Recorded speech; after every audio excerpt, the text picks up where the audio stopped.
please keep your microphone off. And I would ask Giulia to read the rules of the webinar, how to interact in this asset, and then we will start. Giulia? Good afternoon, everybody. Thank you for being here. Before starting, we would like to share with you some information on how to interact during the webinar. First, today we will talk in English. If you don't feel comfortable with that, don't worry. We will upload the registration of the webinar on YouTube. Second, if you want to ask a question or make a comment, please write it in the chat. If you cannot use the chat, please write us an email to babbletowerwebinars@gmail.com. We will check it also during the webinar in order to try to assist you if you have any last-moment technological issue. The Teams technology is a means that we are using due to the current circumstances. We do not manage this tool professionally, but we're trying to do our best for making this a nice experience for all of us. Third, we kindly remind you to silence your microphone during the interventions. Finally, we're going to record this webinar in order to store it on YouTube. Please, if you don't feel comfortable, you have the option to watch the webinar by YouTube with subtitles by the end of April. If you see the webcam, please be conscious of what will appear on the screen. If you have any question about the organization or a technical problem, don't hesitate to contact us via chat or the Babel Tower email. Thank you, enjoy it. Bonsoir à toutes et tous. Nous vous remercions de votre présence. Avant de commencer, nous voudrions partager avec vous quelques informations concernant la manière d'interagir durant les webinaires. Premièrement, aujourd'hui, nous parlerons en anglais. Si vous n'êtes pas à l'aise avec cela, il n'y a pas de problème. Nous déposerons l'enregistrement du webinaire sur YouTube. Deuxièmement, si vous désirez poser une question ou faire une remarque, s'il vous plaît, écrivez votre nom dans le chat. Si vous ne pouvez pas utiliser le chat, n'hésitez pas à nous écrire à l'adresse suivante, babbletowerwebinars@gmail.com. Nous serons attentifs aux emails envoyés durant le webinaire au cas où vous rencontrez un problème technique de dernière minute et mettrons tout en œuvre afin de répondre à votre demande. La plateforme Teams est un outil que nous utilisons en raison des circonstances actuelles, mais nous ne gérons pas cet outil de manière professionnelle.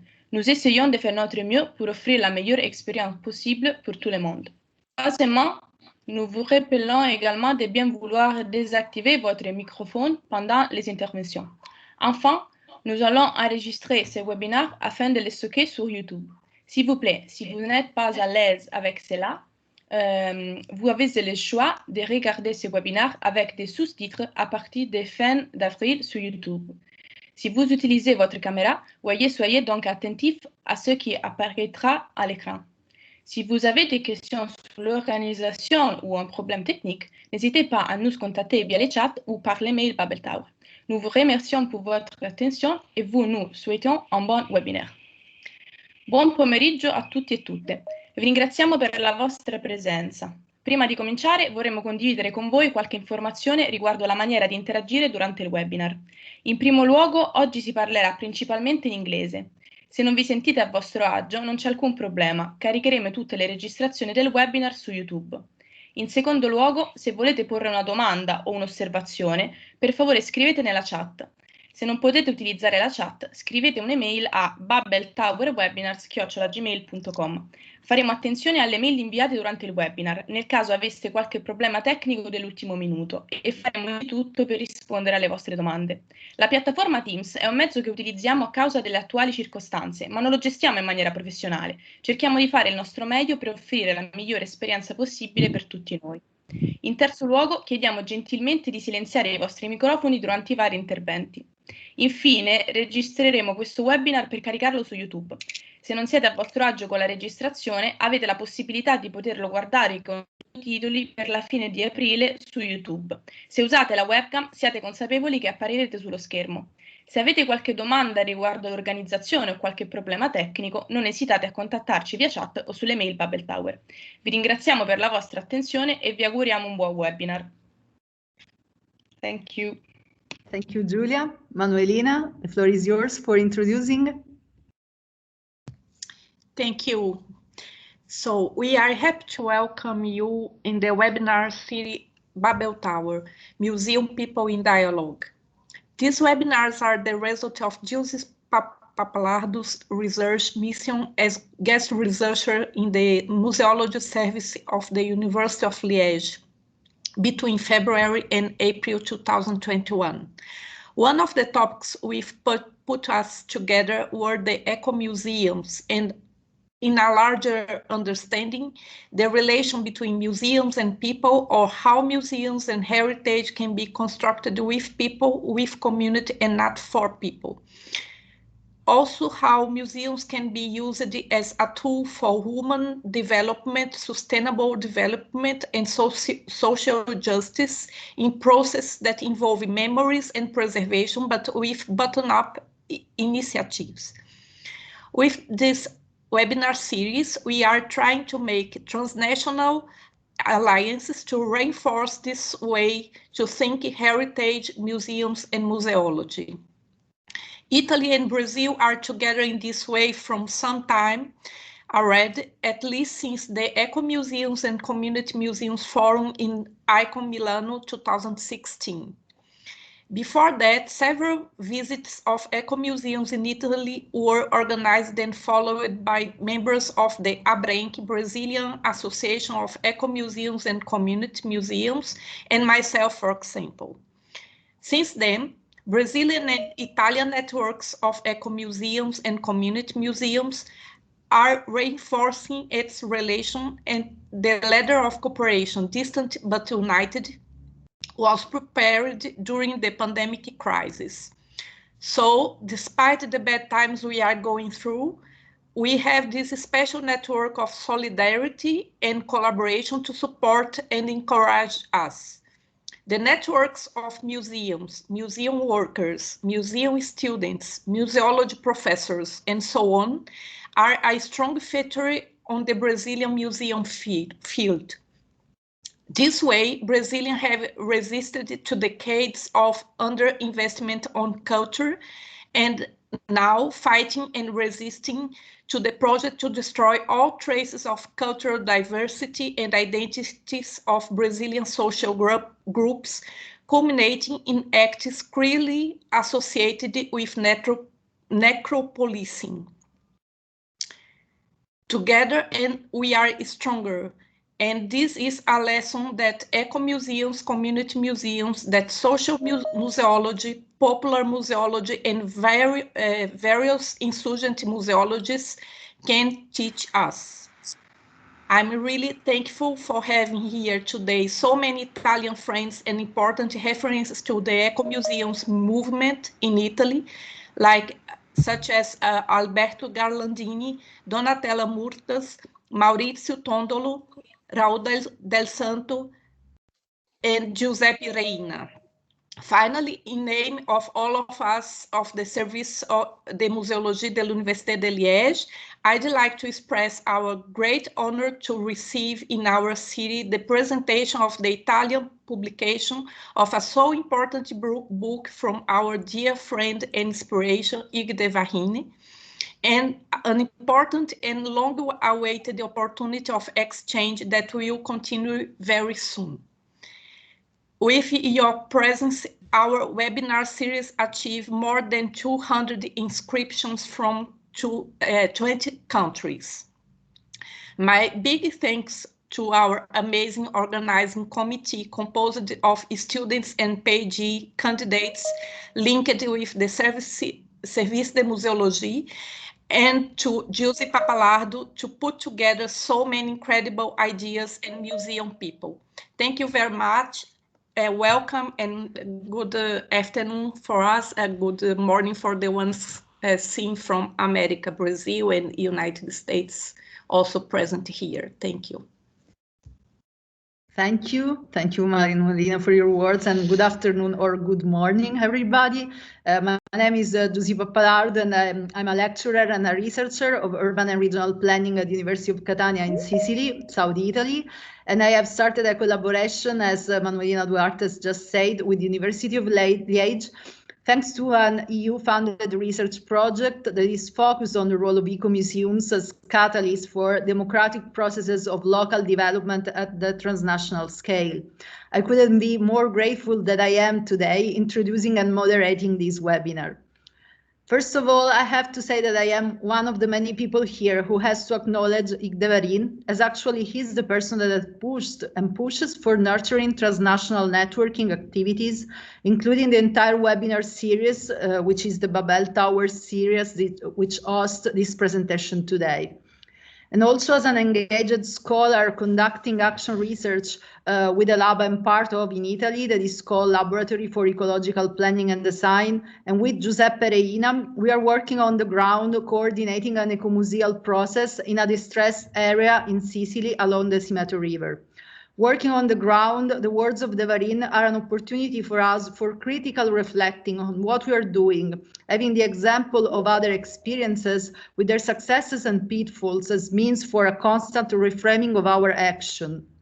And I think this is the power of De Varine's words and the book, which is inviting us to deeply reflect on our work on the ground, not just celebrating, but asking ourselves to improve our action and empower our communities toward the real needs of ecological change, especially in these times of pandemic crisis. Ecomuseums have the power of triggering public debates on the past, present, future continuum, and the book of De Varine tells us how this device, which has been experimented for almost 50 years today, changes depending on context, and what are the challenges that ecomuseums have faced in these years, still depending on context.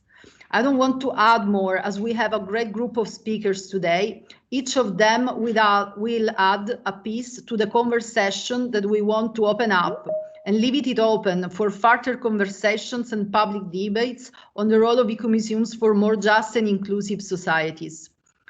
Before introducing the speakers, let me just open a plea for the people inside the academia, like me, Manuelina, Duarte, and many others that are here today. I think that our responsibility is not just studying ecomuseums or writing about them. Rather, I think it is crucial from us to cooperate with ecomuseums in a mutual learning asset and reciprocal exchange, co-producing actionable knowledge.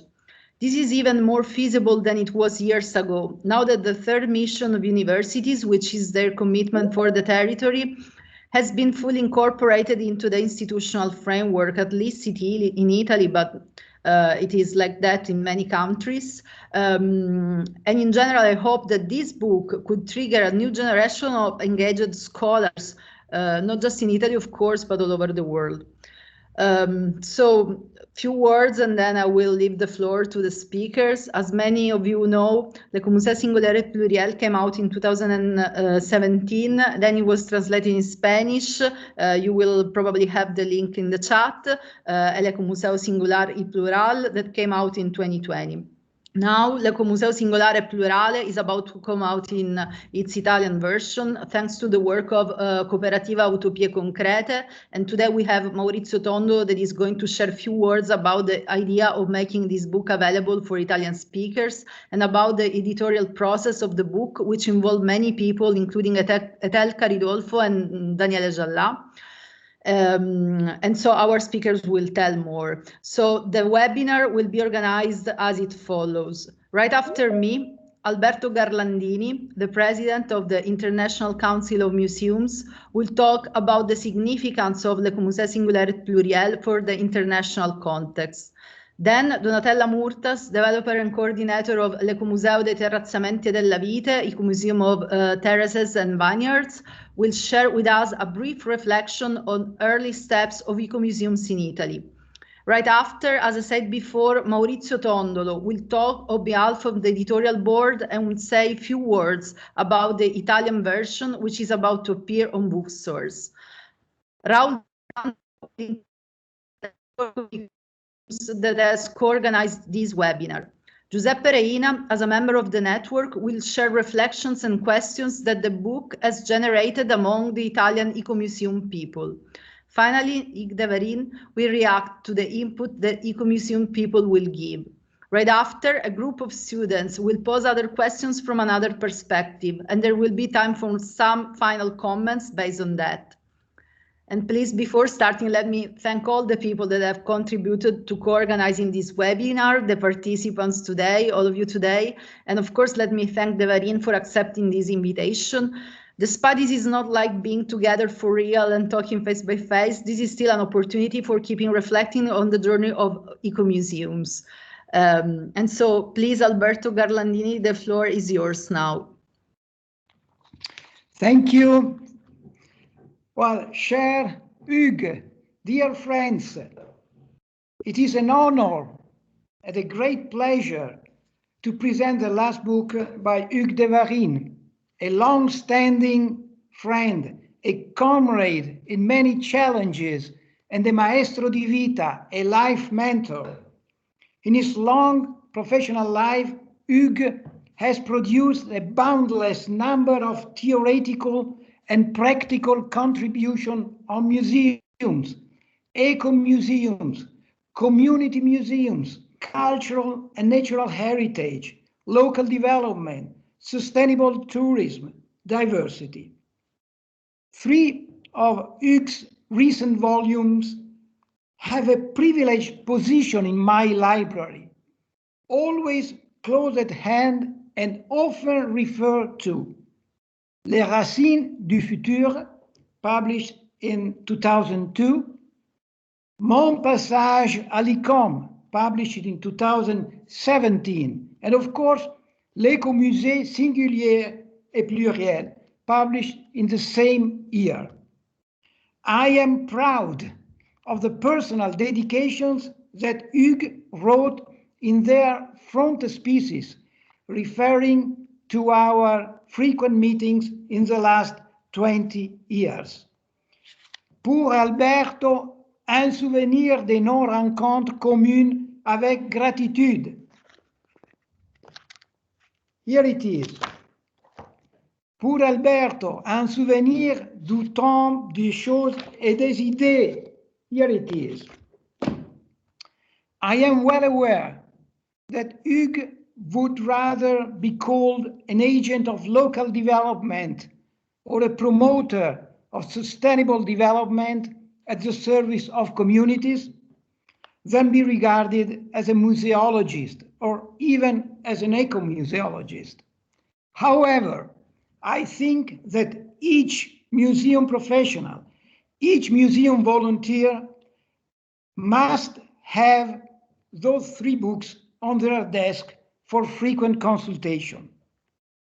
Hugues is not an academic, a university professor that from his ivory tower pontificates on the life of museums and ecomuseums. Ever since his experience as ICOM director and his profound involvement in the experience of the ecomuseums of Le Creusot in the 1960s and 70s, Hugues has put himself on the line, participating in the life of community museums, traveling all over the world, getting engaged in the daily life of communities. Hugues has always worked in the field.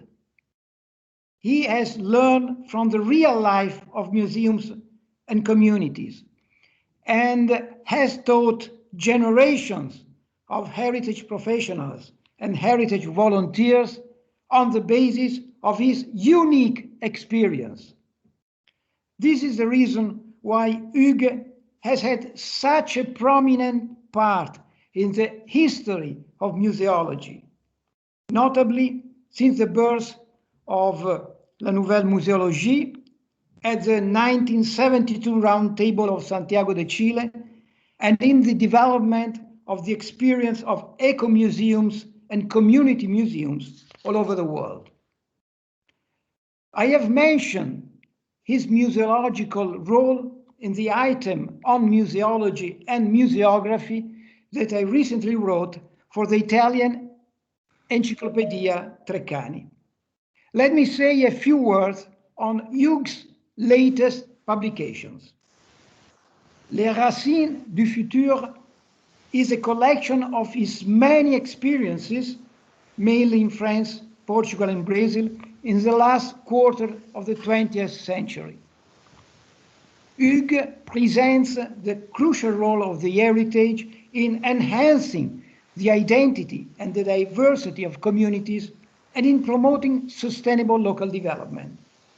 When he talks about heritage, he refers more to the intangible and living heritage of communities than to their tangible heritage. 20 La Racine du Futur, Hugues' ideas have been accepted even by the economists of the Organization for Economic Cooperation and Development, OECD.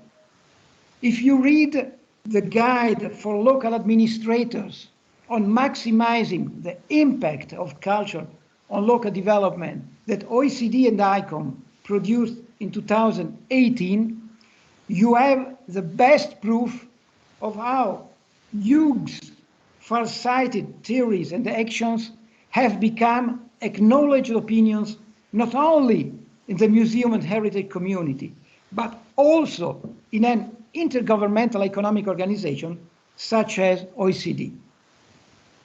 Hugues' Mon Passage à l'ICOM is a great contribution to the history of ICOM.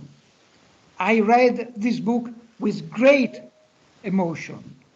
It gave me an insight into ICOM's life that no other publication offered me. For him, ICOM's history is the history of the colleagues that have worked in and for ICOM and have changed ICOM into the global association it is nowadays. From his words, I got a living image of ICOM's great personalities, from Georges-Henri Rivière to Yvonne Odon. Unfortunately, we are living in times of forgetfulness, even of oblivion. The memory of the past seems irrelevant in our times of limited attention and information overload. But the present is unintelligible if you do not know the past. And we can update and improve museums and museology only if we see their continuity along the years. How can we decolonize museums without remembering la Nouvelle Muséologie or the work of 3 ICOM presidents of the last 30 years? Alpha Omar Konaré from Mali, Saroy Ghosh from India, Alessandra Cummings from Barbados. L'Ecomuseum singulier et pluriel is the sum of Hugues' 50-year work in community museology. Promoting community participation and diversity are the key words, the fil rouge of his extraordinary personal and professional journey in the world of museum and heritage. For Hugues, participation means respect of diversity and access to culture with no discrimination. It means active involvement of citizens. Communities not only have to be consulted or listened to, communities demand to be involved in decision-making, content development, and definition of priorities. In his volume, you can find the roots of the 2005 European Faro Convention on the value of cultural heritage for society. Thanks, Hugues, for anticipating and practicing what we now consider cornerstones of our professional and personal life. Cher Hugues, can I conclude my modest contribution remembering the adventure we had in Catania in 2007? We participated to one of the first national conferences of the Italian Ecomuseums. 2 days of passionate discussions that approved the first chart of principles and proposals of the Italian Ecomuseology. Hugues, do you remember our extraordinary dinner at the restaurant in Catania's fish market with Giuseppe Reina and my wife Daniela.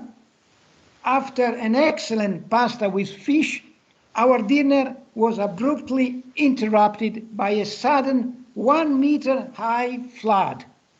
We had to jump up on chairs and we had to jump up on tables.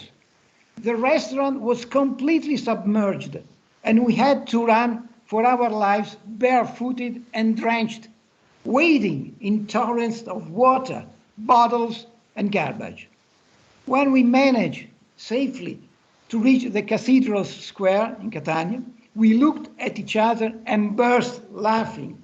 What an experience, Hugues. And after this funny anecdote, I give the floor to the colleagues.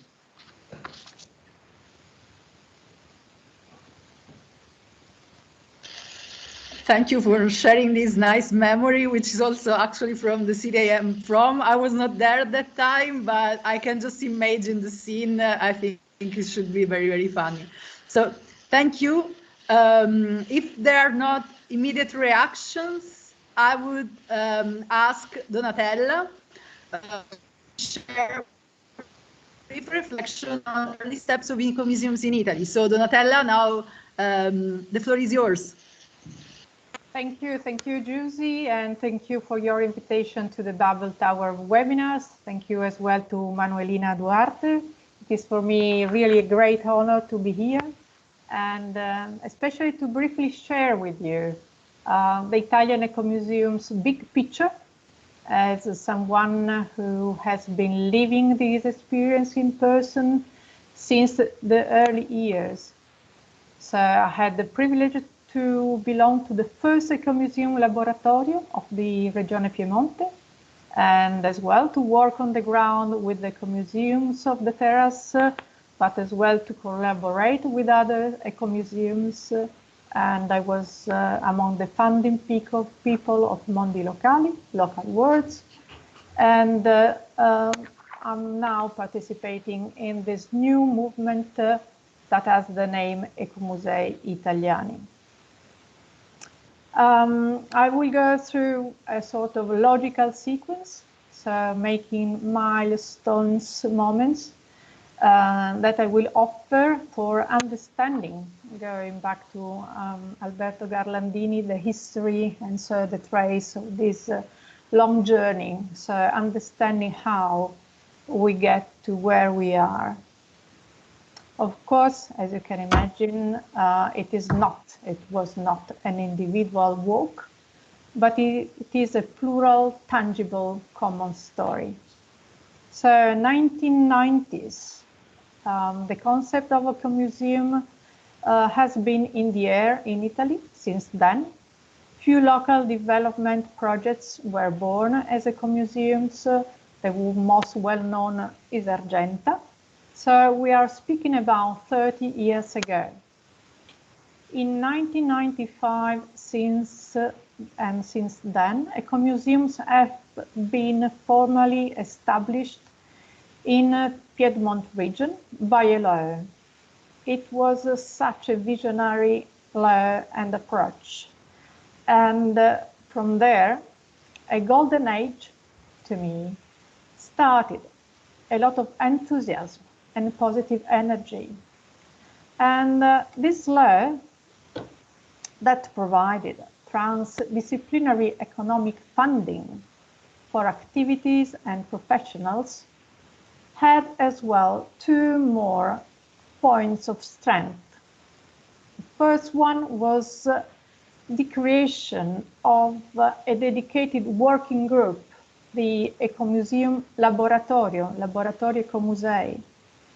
And the group was there to support the work of the first Ecomuseums in Piedmont, and they went physically into the grounds in the areas, identified innovative and experimental ways of working, including community maps, disseminated good practices on local heritage, community involvement, and projects for the future.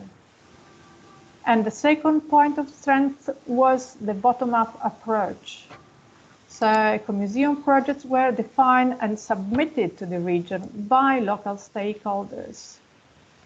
So from this ground, fertile ground, a lot of initiatives of regional and national level flourished. Meetings, scientific conferences, and books and articles, thanks as well to the scientific coordination made by the IRES Piemonte, that is the Economic and Social Research Institute, and especially by Maurizio Maggi, who was the great coordinator. 2003, so the first National Ecomuseum meeting was held in Biella with the aim to launch ecomuseums, but as well as a means to connect different disciplines, experts of different fields. Immediately after, Mondi Locali, local worlds, was born, defining itself as a community of practice, so exchanges, sharing moments, connections with other European ecomuseums was at the core of Mondi Locali.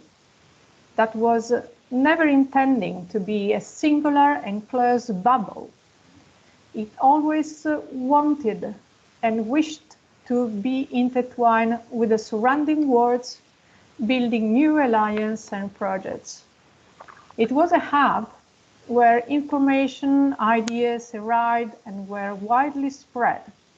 It was a crossroad where informal working groups and ecomuseum professionals met. 2007, the name Mondi Locali was formally registered.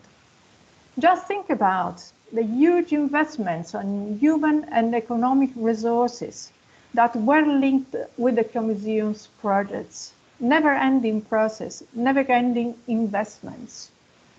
From 2006 to 2014, more regional laws were born, and the flow of ecomuseums gently moved from the north of Italy to the center, to the south, and to the islands of Italy.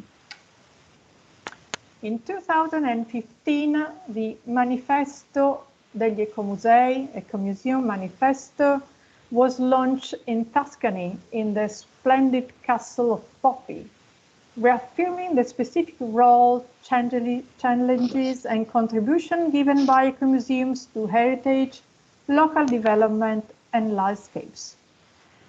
And as well, looking for a national formal recognition of not only for their role, but as well for the professionalism of those who have been working in this specific sector. 2016, at the ICOM International Conference, Museums and Cultural Landscape, held by ICOM Italia in Milan, and Ecomuseums offered their points of view, and that was a specific great opportunity to say firmly at one's voice that ecomuseums have been working on landscapes issues since they were born. But what about today? In Italy, there are about 100 fully operational ecomuseums in almost all regions. We do have 12 regional laws. And recently, a new informal group named Ecomusei Italiani, Italian Ecomuseums, was made by a large group of ecomuseums of Italy. So it's again a new living golden age. And through the pandemic emergency and climate change, we know that, again, we know in evidence that ecomuseums can give answers to new needs. So it's a new energy movement with a new unity, solidity, self-confidence that has taken place now in Italy. And this was somehow facilitated by online meetings, affirming one more time how a coordinated plurality can make big achievements, such as the Ecomuseum's Art the Landscape, a tribute project to the 50 years of Ecomuseums and 20 years of European Landscape Convention. Today, the Ecomuseum's Art the Landscape is formally launched. During most of the path, of the Italian path, Hugues De Varine was there and is here with us today, listening, offering experience, connecting us and each other. Because Hugues, yes, I'm with Alberto, you have a special attitude to making people listen and to make us all belong to a big world, made a big world through you. And for all of us, and for me as well, you are a great mentor. And it is a plus to have a point of reference when strategists wish to have a long-term achievements. It could be, well, a person, you, Hugues, or a dedicated team. So from singular to plural, I think that the title of your latest book, at least Italian latest, your book, is specifically the right title for all of us. Thank you. Thank you. And now I will ask Maurizio Tondolo to add some words specific to the Italian edition of the book, L'Ecomuseo singolare e plurale. Please, Maurizio. Maurizio will talk in Italian and I will translate. Sì, ti sentiamo. Yes, allora, io chiedo scusa, il mio inglese è pessimo e quindi mi è molto più facile dialogare e ragionare con voi in italiano. Io mi trovo nella duplice veste di editore, nel senso che sono presidente della piccola cooperativa culturale che ha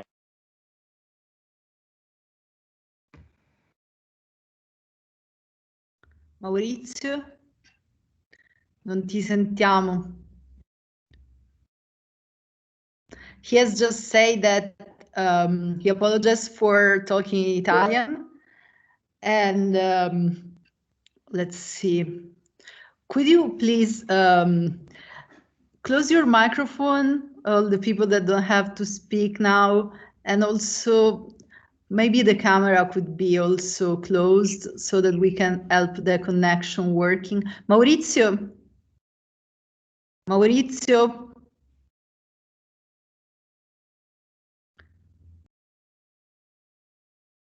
I think we lost.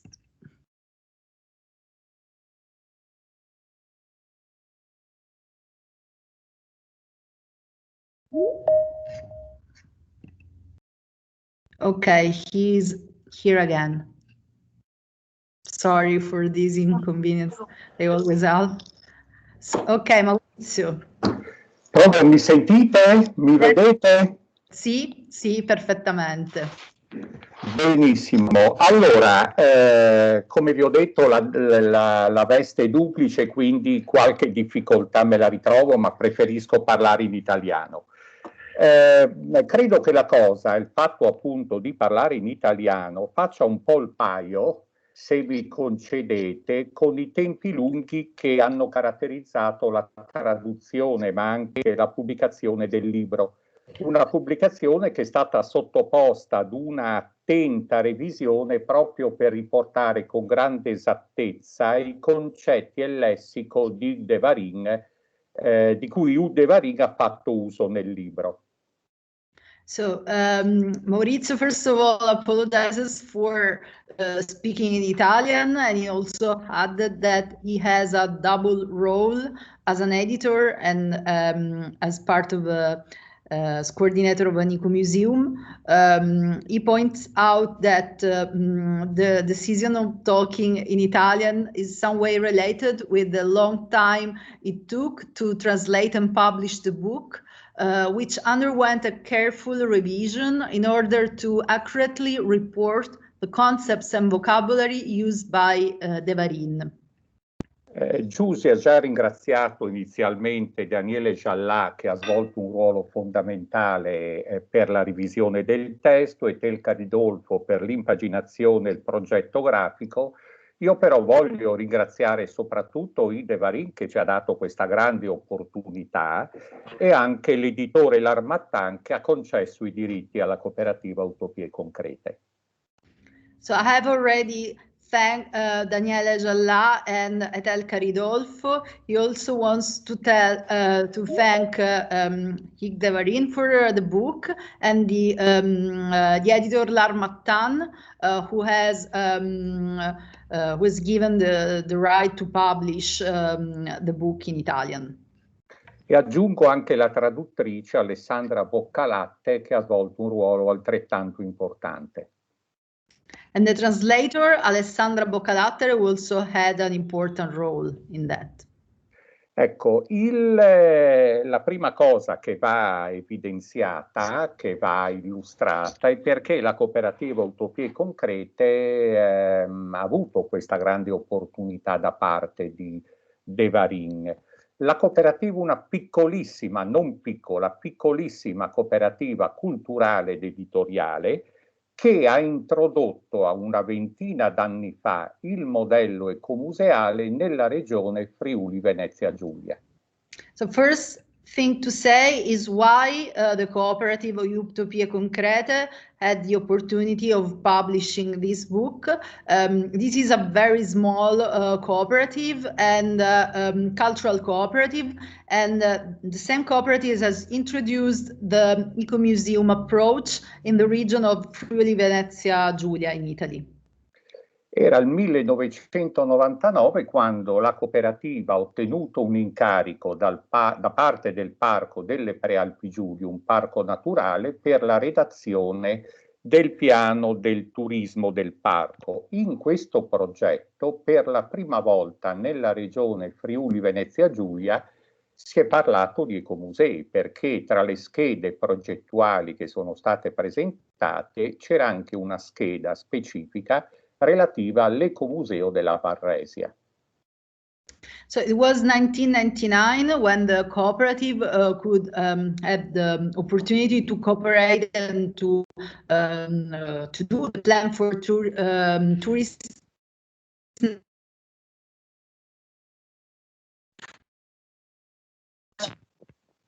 It was the first time that they started talking about Ecomuseum in the region, related with the project of Varresia Ecomuseum. L'anno successivo, era il 2000, la cooperativa partecipò ad un progetto nell'ambito di un bando del gruppo di azione locale, il GAL Prealpi Giulie, che ha permesso l'avvio del progetto dell'Ecomuseo delle Acque del Gemonese. So it was next year, it was 2000, that the cooperative took part to the project within the framework of a local action group, which allowed the first steps of the Ecomuseum of the waters in the Gemona area, l'Ecomuseo delle Acque del Gemonese. Devo dire che in questi anni l'amicizia, se Hugues me lo consente, l'amicizia di lunga data che l'Ecomuseo ha definito, ha permesso di costruire un percorso articolato che è andato organizzandosi e ristrutturandosi nel tempo. Hugues ha fatto parecchie visite a Gemona, l'Ecomuseo, sorto da questa iniziativa della cooperativa Utopie Concrete, con noi ha avuto modo di confrontarsi, di valutare il da farsi, e certamente questi incontri, anche le letture che abbiamo intrapreso, le letture dei testi di De Varine, ci hanno permesso di avviare e consolidare l'attività. Maurizio acknowledged the long-standing friendship with Hugues De Varine, which several times visited Gemona, and in that occasions they had the opportunity to discuss and reflect on how the Ecomuseum was evolving and reading books and texts and discussing based on that. Those meetings had a deep impact on the activity of the Ecomuseum of the Waters.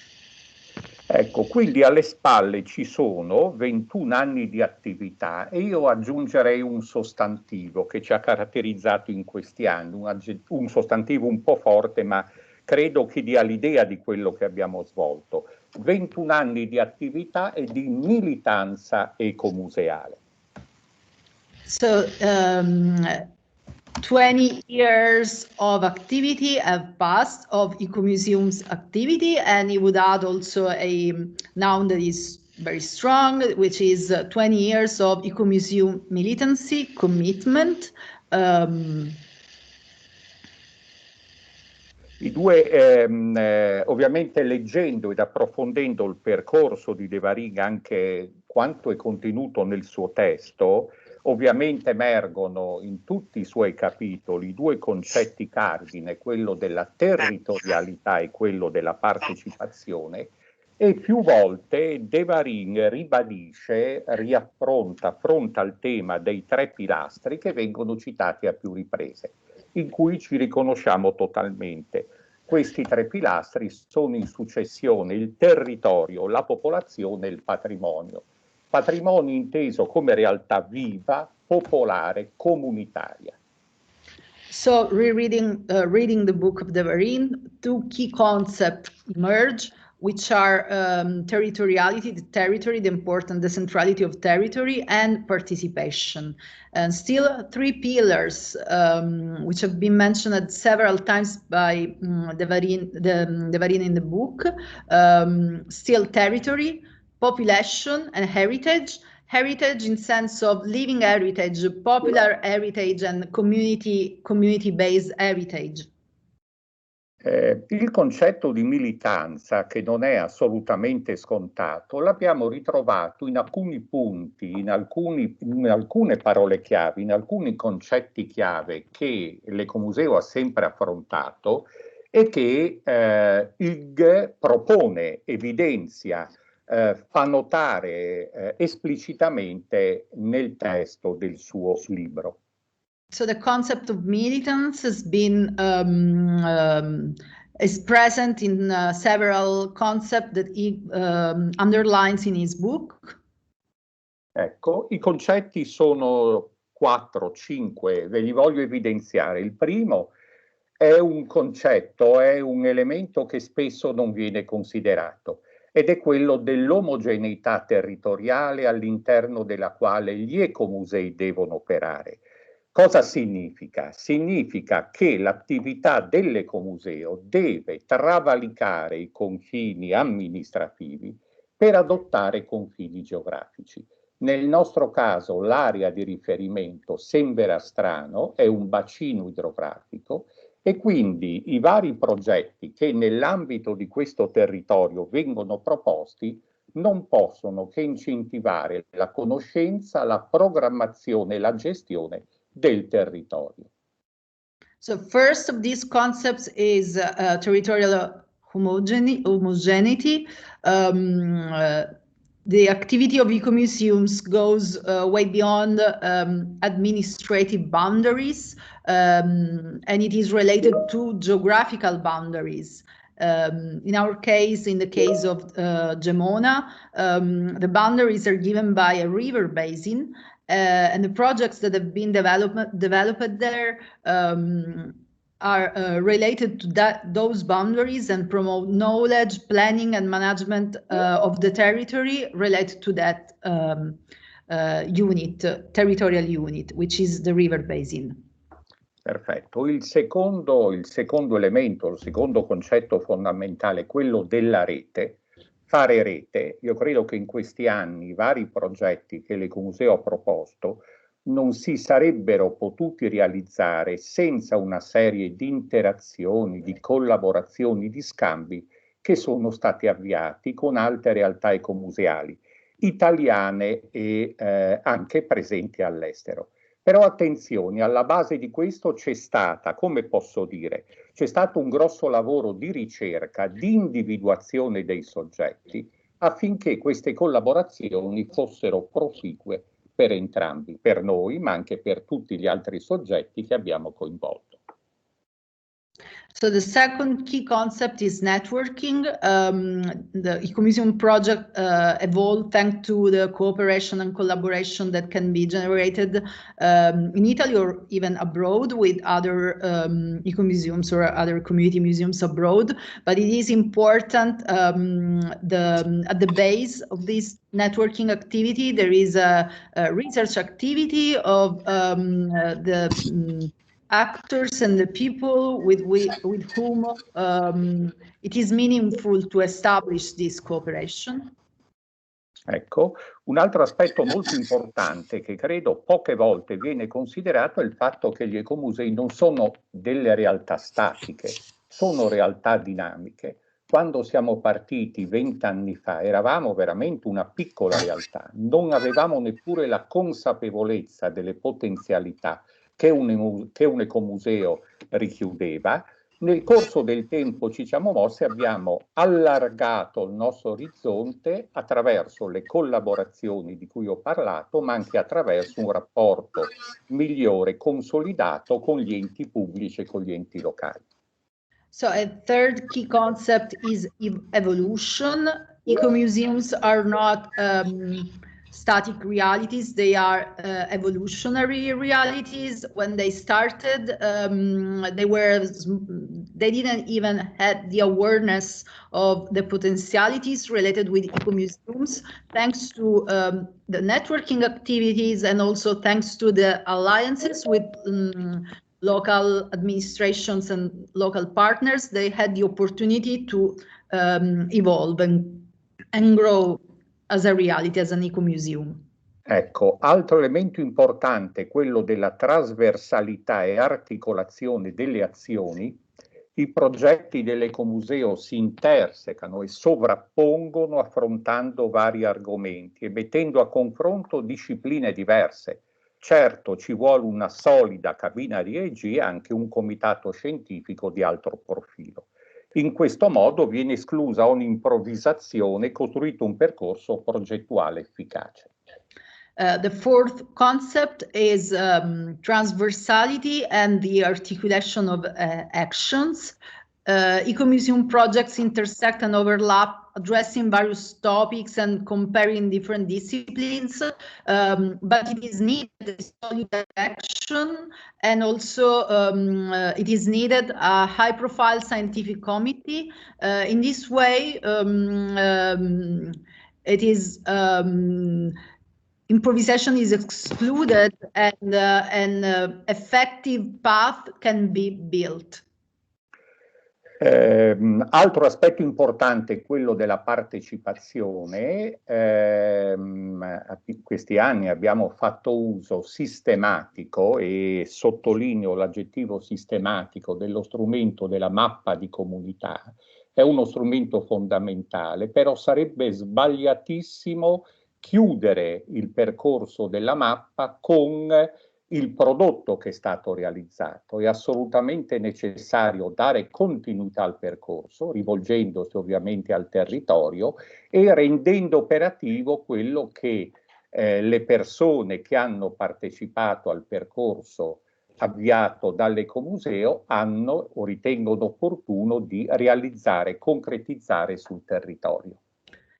Another key concept is participation, and a key tool has been community mapping, which has been largely used, but what is important is not to stop with the map as a result, but to give continuity to the process that has produced the map, and to give and to translate what is in the community map into actions that have been identified by the people involved into the process.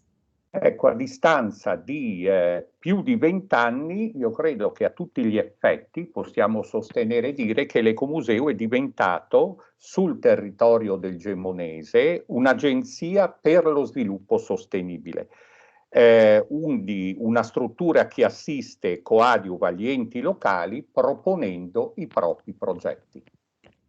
So after 20 years of operation, we can finally say that the Ecomuseum of Gemona has become an agency for sustainable development. This is what the Ecomuseum has become, and it assists local authorities in proposing projects for local development. Concludo, nelle pagine di De Varine abbiamo trovato a più riprese, non so come chiamarlo, uno slogan efficace solo in apparenza semplificatore. L'eresia dell'Ecomuseo viene contrapposta all'ortodossia del museo tradizionale. So for as a closing remark, we have found into the pages of De Varine's book a sort of slogan, which is that the heresy of Ecomuseum as a versus the orthodoxy of traditional museums. Come De Varine crediamo che gli ecomusei non possano essere irregimentati con leggi e norme, standard e vincoli. Verrebbero meno la loro identità e la loro missione. Mi si consenta la battuta, un tempo quando la politica veniva vissuta si parlava di cani sciolti a proposito dei singoli soggetti che, come dire, non erano delle persone non allineate, degli irregolari. Ecco, noi crediamo che gli ecomusei debbano fare altrettanto ed è per questo che abbiamo, come dire, tradotto, che abbiamo pubblicato, che stiamo per pubblicare con tutte le nostre forze un testo in cui crediamo e un testo che crediamo che gli ecomusei debbano leggere perché farà molto, molto, molto riflettere. For concluding, like De Varine, Maurizio said that they believe that ecomuseums cannot be forced or regimented with laws and norms, standards or constraints, with a reference to the people who acted alone, like mavericks or irregular people into politics. Ecomuseum can have the same kind of role, and this is the reason why the cooperative has decided to translate the book and to make it available for the Italian debate, because they strongly believe that this is a book that is gonna make ecomuseums reflect, and it's worthwhile to share that within the ecomuseum community. A voi, grazie. And thank you. And thank you, Maurizio, for other insights into the book. Now it's time for Raul del Santo and then Giuseppe Reina to introduce the Italian network of ecomuseums, to say a few words about that, and then Giuseppe will share the questions and reflections that have been collectively produced by the network, which can trigger some comments from De Varine at the end. So Raul, now the floor is yours, and then Giuseppe. Grazie mille. Riesci a vedermi? Sì, sì. Ok. Dear Hugues, dear President Alberto, dear friends of the Babel Tower community, good afternoon and thank you for this meeting. Who are we? Where do we come from? Where are we going to? Answer these questions has never been as important as today. Italian Ecomuseum came from a national dream, the Constitution of the Italian Republic. We also came from a dream of 1971, the museum as tool to manage the living heritage, not only for, but also with the community. This is also the dream of the Museo Integral of the Mesa of Santiago del Chile in 1972. After so many years from these dreams started, The Italian Ecomuseum keeps wishing to be the museum of the future. Because of the pandemic, museums of the future are now facing new opportunities to address the people's needs for change. Insight from the past, as well as creativity of museums, can help to forge a public vision and consensus for the challenges of the 21st century. Younger generations who are striking in the squares are asking us for this. Especially today, more than ever, our planet needs museums of future. Dear all, Italian Ecomuseum worked hard to achieve these commitments. I'd like to remind the work developed in the Forum of Ecomuseum and Community Museums in the ICON General Conference held in Milan in 2017. I'd like also to remind the contribution of Italian Ecomuseums to design the draft resolution on community museum approved at the ICON General Conference held in Kyoto in 2019. This resolution highlights the role of community museums in achieving the United Nations Development Goals, and in particular the climate action. Despite these big goals, we do not hide that we are in trouble. During the pandemic, we cried many friends and collaborators of Ecomuseums, especially the elderly, precious custodians of intangible heritage. Many others left us, and now our communities are crying their absence and are now poorer. We had to suspend festivals and meetings that made our communities and our heritage alive. We also regret not having been able to give our usual contribution to the education of younger generations.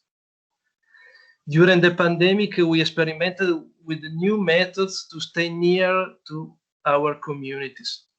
Our difficulties increased because of the pandemic, but we confirmed the dreams we want to realize.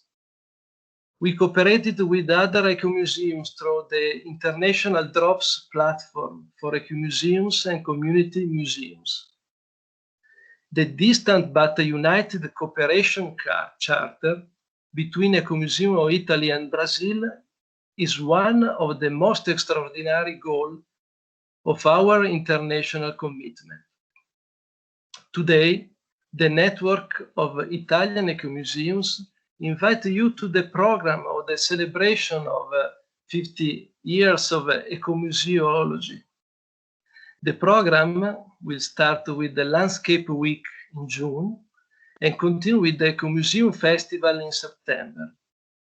We will publish videos made by ecomuseums of Italy and of the world.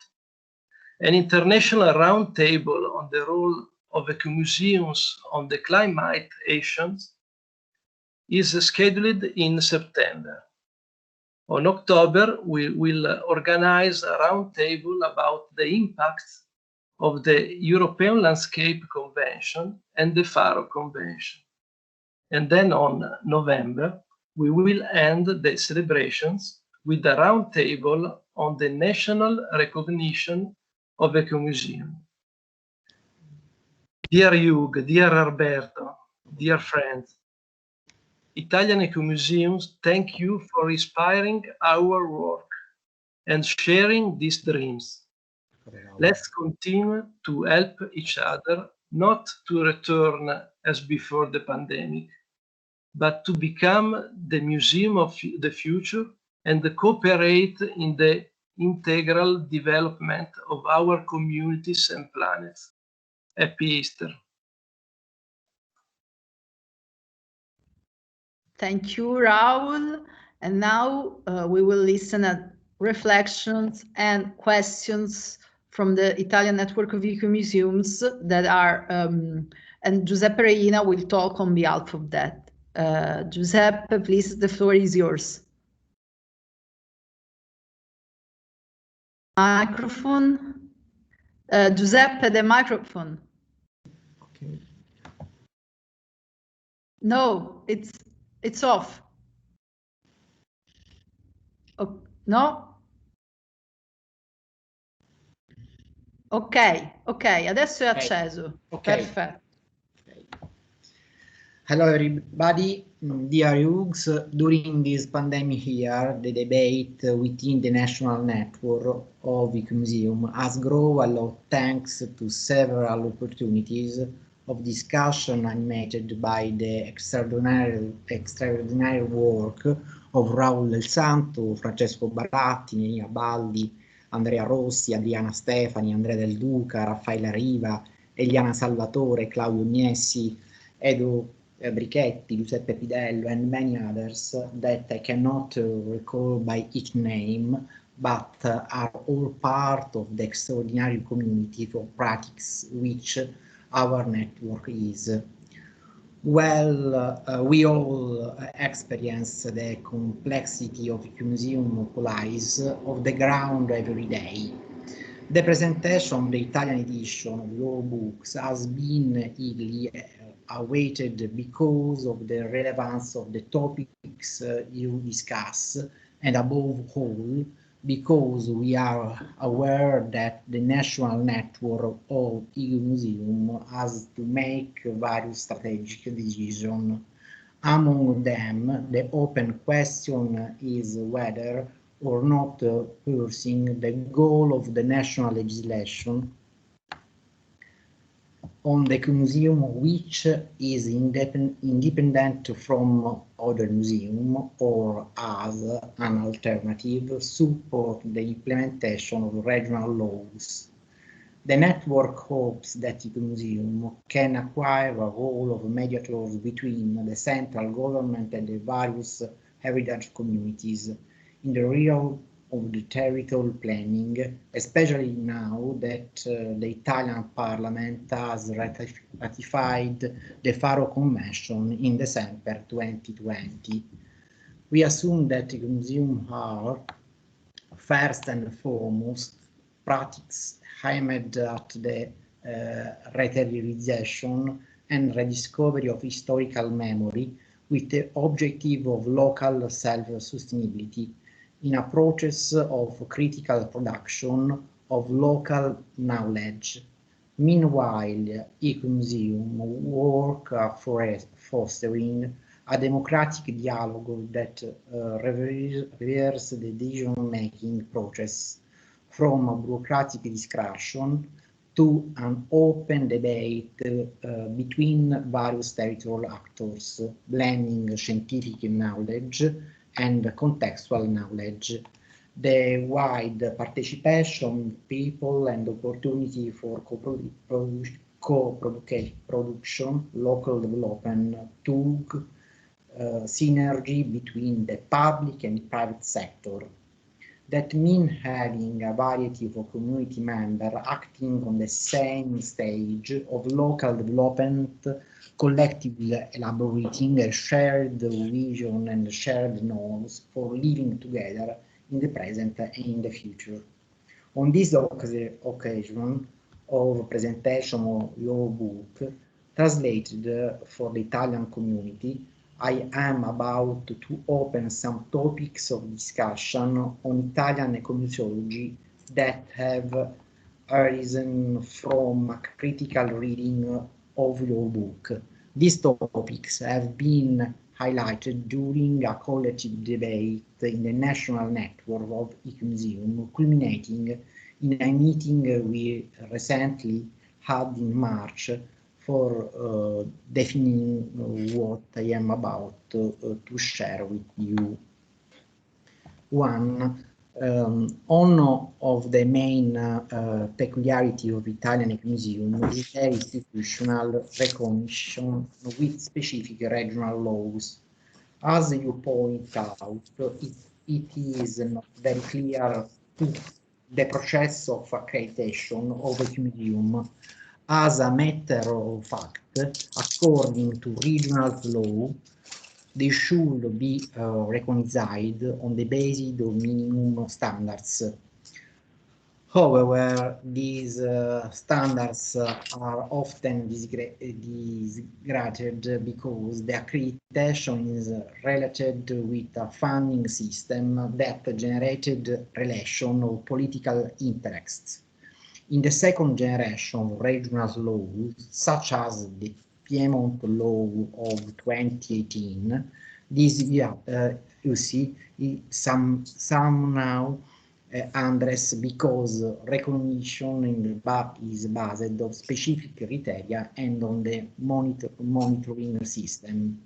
Do you think that the use of funding should be addressed with more transparency in order to avoid political condition in the future? 2. The transversality of Ecomuseum as actor of integrated development is not fully implemented in the Italian regions. As a matter of fact, regional laws on Ecomuseum are usually under responsibility on the Cultural Heritage Department. Inter-department collaboration between the Department of Tourism, the one of the education, the one of the agriculture, the one of spatial planning, and the one of production activity is often difficult. If implemented, such an interdepartmental collaboration will give the Ecomuseum an importance as a territorial actor for strategy aimed at integrated local development strategy. On one side, we acknowledge the important progress in highlight the interdisciplinary nature of Ecomuseum towards sustainable development. Ich kann da nicht zuhören gerade. The latest Piedmont Region Law 2018. On the other side, we have to point out the operational limits that emerged in these 20 years of difficult mediation between the decision made by political actors and the claims of local communities that emerged during the process of the Ecomuseum planning. Do you think that the claim of Italian Ecomuseum of being recognized and central actor for local development can only be acknowledged with further revision of regional legislation? In the capacity of Italian Ecomuseum recognized enough by communities as an opportunity for pursuing new sustainable paths of development, going back to their transversality, the ability to structure shared project by mobilizing territory network is certainly one of the characteristics of Italian Ecomuseum. Do you think there is a risk that an unconfirmed or unclear leading role of the Ecomuseum may degenerate into conflict with other territorial actors that are more close to the specific political interest? 3. It is necessary to ask ourselves about the future of Italian Museum. Will they adapt to national museum regulation through a progressive musealization of heritage monument and sites that they will progressively remove from cultural and social life? Or will they continue on the path of innovation to follow the change in the society, extending the notion of living heritage under the responsibility of the community? This reflection of your highlight a debate that is still open within the national network.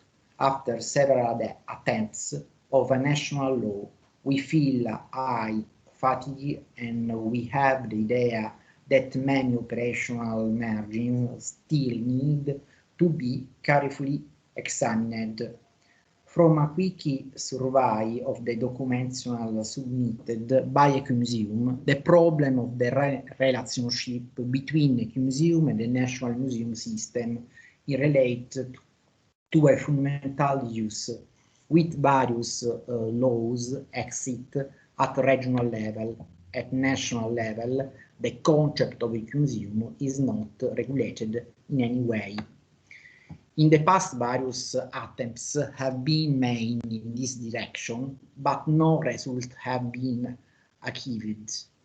The several law proposals that have been presented to the Italian Parliament during the previous legislature were just isolated initiatives by individual parliamentarians without the political context that is necessary in order to complete the legislative process. This means that Ecomuseum that are supported by regional laws do not have the problem of relationship with the National Museum system. On the other hand, the other Ecomuseum that are not under regional coverage are therefore forced to choose between being outside or inside the National Museum system with all its standards and requirements.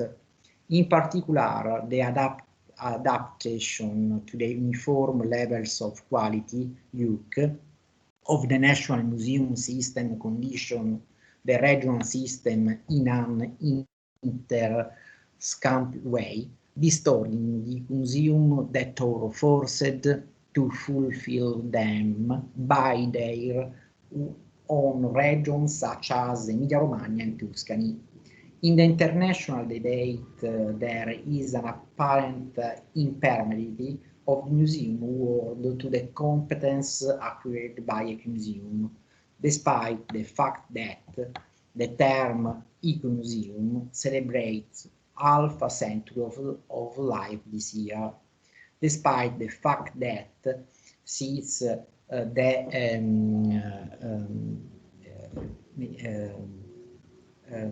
the difference between museum and Ecomuseum have been clearly defined and on international level.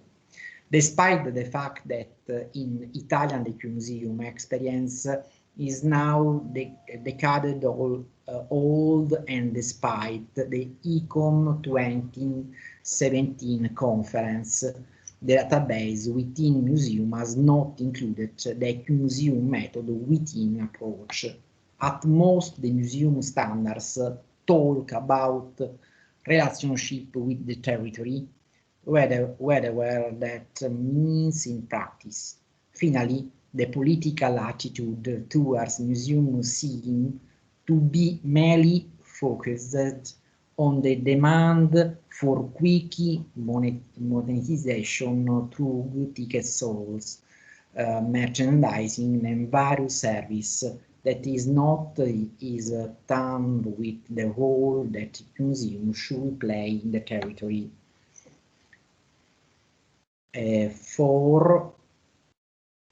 As you point out, it is clear to everyone the role the museum plays in landscape planning, providing data to decision makers and mobilizing the population, the basis of constructive proposals. The Apulia regions has made full use of the museum for the approval of the regional landscape plan, and recently, a few years ago, the Lombardy regions used a landscape plan which, despite it was not being approved yet, recognized the role of the museum in planning.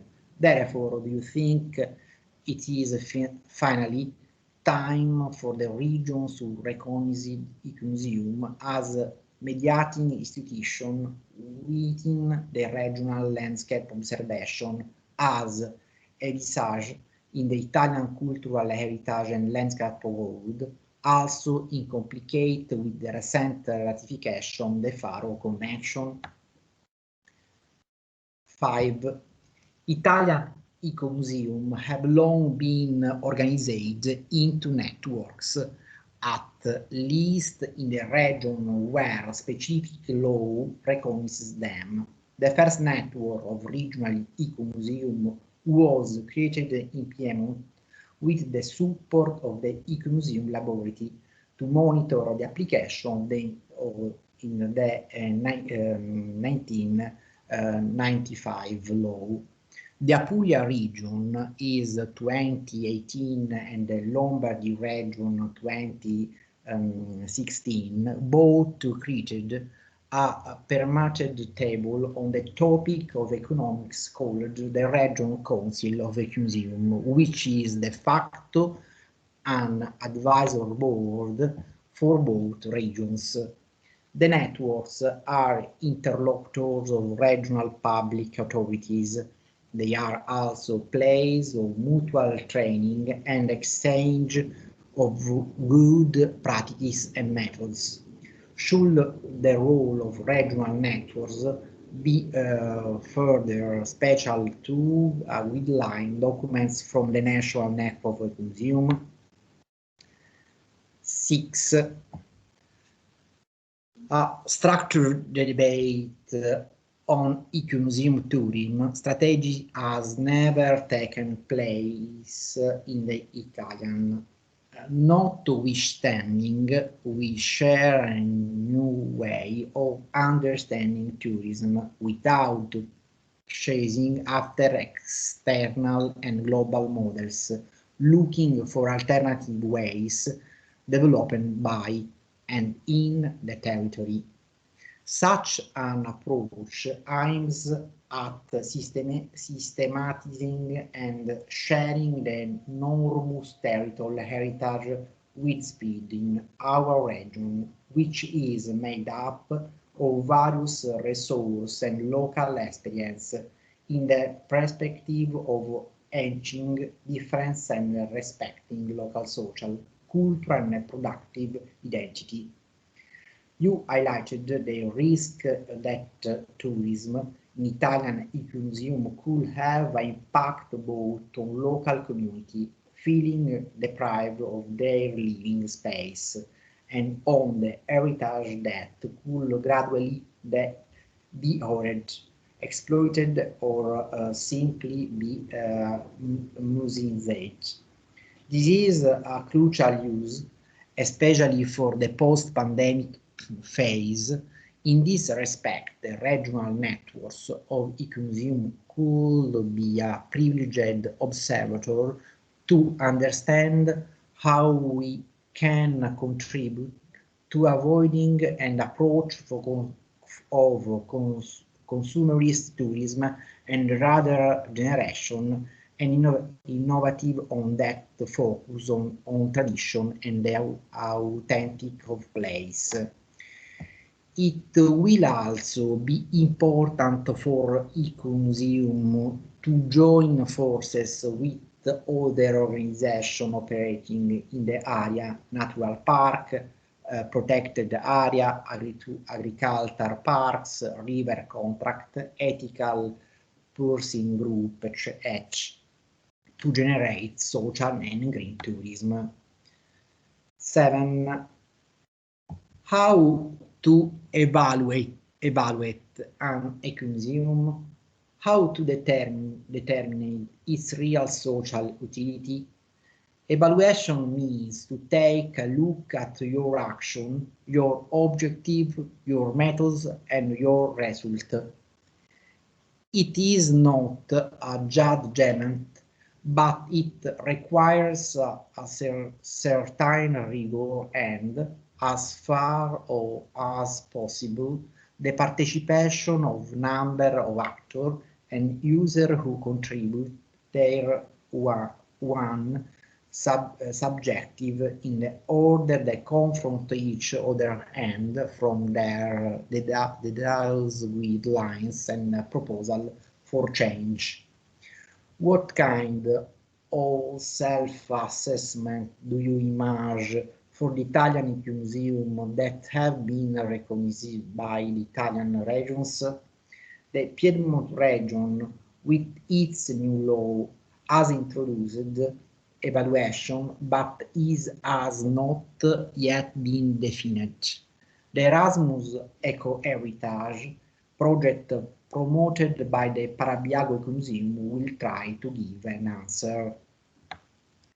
8. The participation of Ecomuseum in local economic development is a wide integrated process, even when it remains within the framework of microeconomics. The wide approach includes an inventory of usable heritage resource, the diagnosis of the condition that must be met in every environmental term, training, legal and technical knowledge.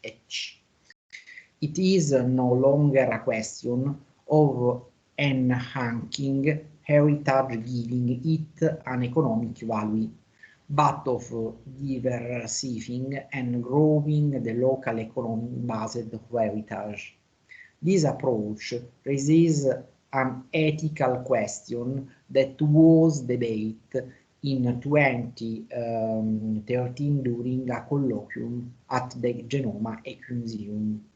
How can we balance the valorization of the heritage in a cultural and social sense with its valorization in economic and financial sense? It is not a question of transforming the Ecomuseum into an economic museum, as in the Canadian model, but rather of giving an economic dimension along with other dimensions: cultural, education, environmental, landscape, and social. The Ecomuseum project proposed a few years ago should make it possible to spread the process of radicalizing the economic aspect of the action taken by many Italian ecomuseums promoting traditional products. The self-sustainability of territory is shadowed in the experimental programming of many ecomuseums. Best practice in the valorization of local specificity should be shared, as apparently it is happening in the program of the 2021 Landscape Days. The Magnaghi Italian School of Territorialists has developed this aspect extensively. It is not by change that Ecomuseum are mentioned several times as actor for change in the local socio-economic system. To them, it is asked to explore the possible relationship between technological innovation and tradition. The concept of the bioregion, self-sustainability, local economy, mixed local energy system, multi-functionality of agroforest area, etc., should be proved as a model of development in Italian ecomuseum. Dear Hugues, in conclusion, with regard to this use, what perspective do you imagine for the future of Ecomuseum? Thanks. Okay. Thank you. Hugues De Varine, now the floor is yours. Well, thank you, Giusy. Thank you, Giuseppe. First of all, I'd like to thank Alberto, to thank Maurizio, to thank everybody, to thank Raul, and to thank Giusy and Manuelina, etc., who gave me this opportunity for seeing all of you and listening to all of you. I must say that it's difficult. It's difficult to hear so much about this book or about myself. I don't like this being in the foreground like that. But it's easier. It's easier now to answer, to try to answer in a few minutes the various questions, the eight topics mentioned by Giuseppe. I think it's important the work, Giuseppe's work, analyzing and summarizing reactions on the book by his colleagues from Italian Ecomuseums is in itself something interesting, which would deserve an article in a review or something like that, because it is a number of topics which might be considered as something of an important topics for the present time, for the evolution, the present evolution of the Italian Ecomuseum. Now, for me, it's difficult as a foreigner, even if I know it and I like the Italian Ecomuseum world. It's difficult to talk from outside, to give. I cannot give opinions, my own opinions, because I'm not personally involved every day in the present and the future of or the past and the future of Italian Ecomuseums. But I'll try to react, not to say very positive or negative or affirmative things, but just try to react in a few words to the eight questions, eight topics made by Giuseppe. The first one is about this question, this old question of an ecomuseum. Can an ecomuseum be independent? Can an ecomuseum be himself and not to follow, not to obey, not to satisfy the needs and the preferences and the choices of forces, let's say political forces, administrative forces, economic forces, which would try to orient the work of the Ecomuseum. I must say that there are two levels, actually. One level is the fact that the fact that you have in Italy, you are the only country in the world where there are special laws for Ecomuseum. In itself is something extraordinary, unique, and I think in a way you are lucky to have succeeded in at least in 12 regions of Italy in reaching a point where there are laws, specific laws for Ecomuseum. We'll see that later. But now, at this level, I must say personally, and I remember when we discussed the pre-project, pre-draft of the Ecomuseum law of Lombardia. I remember that I personally advocated the fact that the regions.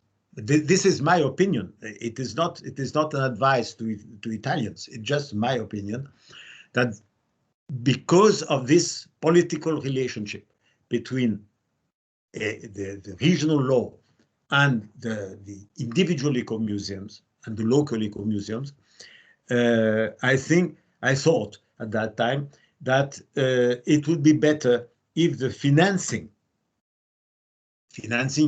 meaning the influence, the real influence, financing by the region to the ecomuseums should be restricted to very limited fields, one being the training of let's say ecomuseum professionals. I don't mean ecomuseologists, ecomuseum professional people in charge, volunteers and paid members of the ecomuseum teams, so that they would be helped to reach a better professionalization.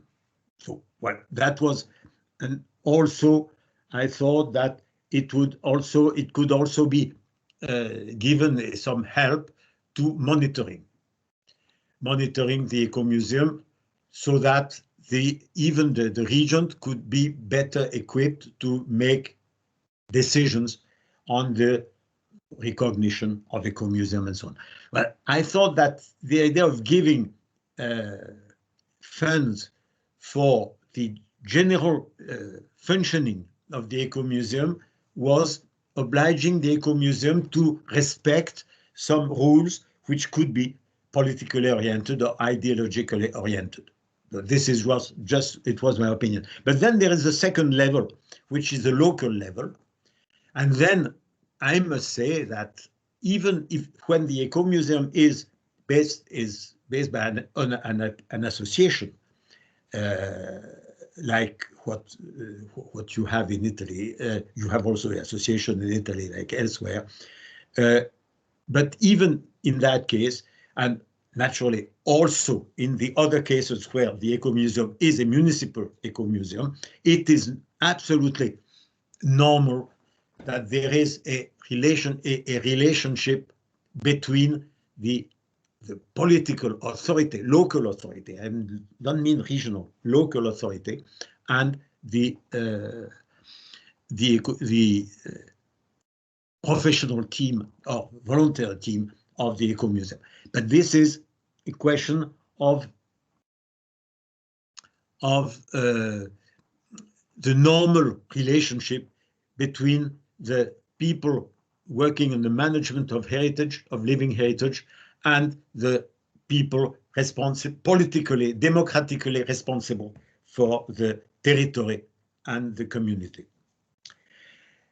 Second point, the problem of transversality. Transversality, it is elsewhere, everywhere. It is a problem of ecomuseums. Ecomuseums are fundamentally transversal. But we all know that the administrations are strongly against transversality. And this is nothing to do with Italy, it's general. An administration is systematically vertical, it's not horizontal. So that if we can make theories, we can make laws and so on, but it will always be a sort of wishful thinking to say that we must have a transversal system. My only, well, can be theories, of course, but my only idea or experience is that the horizontal cooperation on a territory, I don't mean a national level, on a territory, perhaps also at a regional level, is that it is made by people, not by administrative decision. Not to say that the agricultural delegation, the educational delegation, the cultural administration, etc., will have to work together. No, that doesn't work. But if the Mr. So-and-so, Mrs. So-and-so at the agricultural department, at the educational department, they know each other, they decide to work each other with the Ecomuseum people, team, then it will work. Of course, problem if Mrs. So-and-so, the educational department, leaves her job and is replaced by somebody who doesn't like Ecomuseum, then we are lost.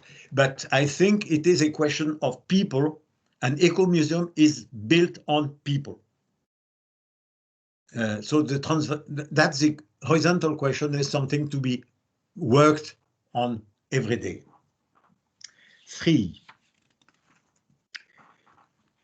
Question of the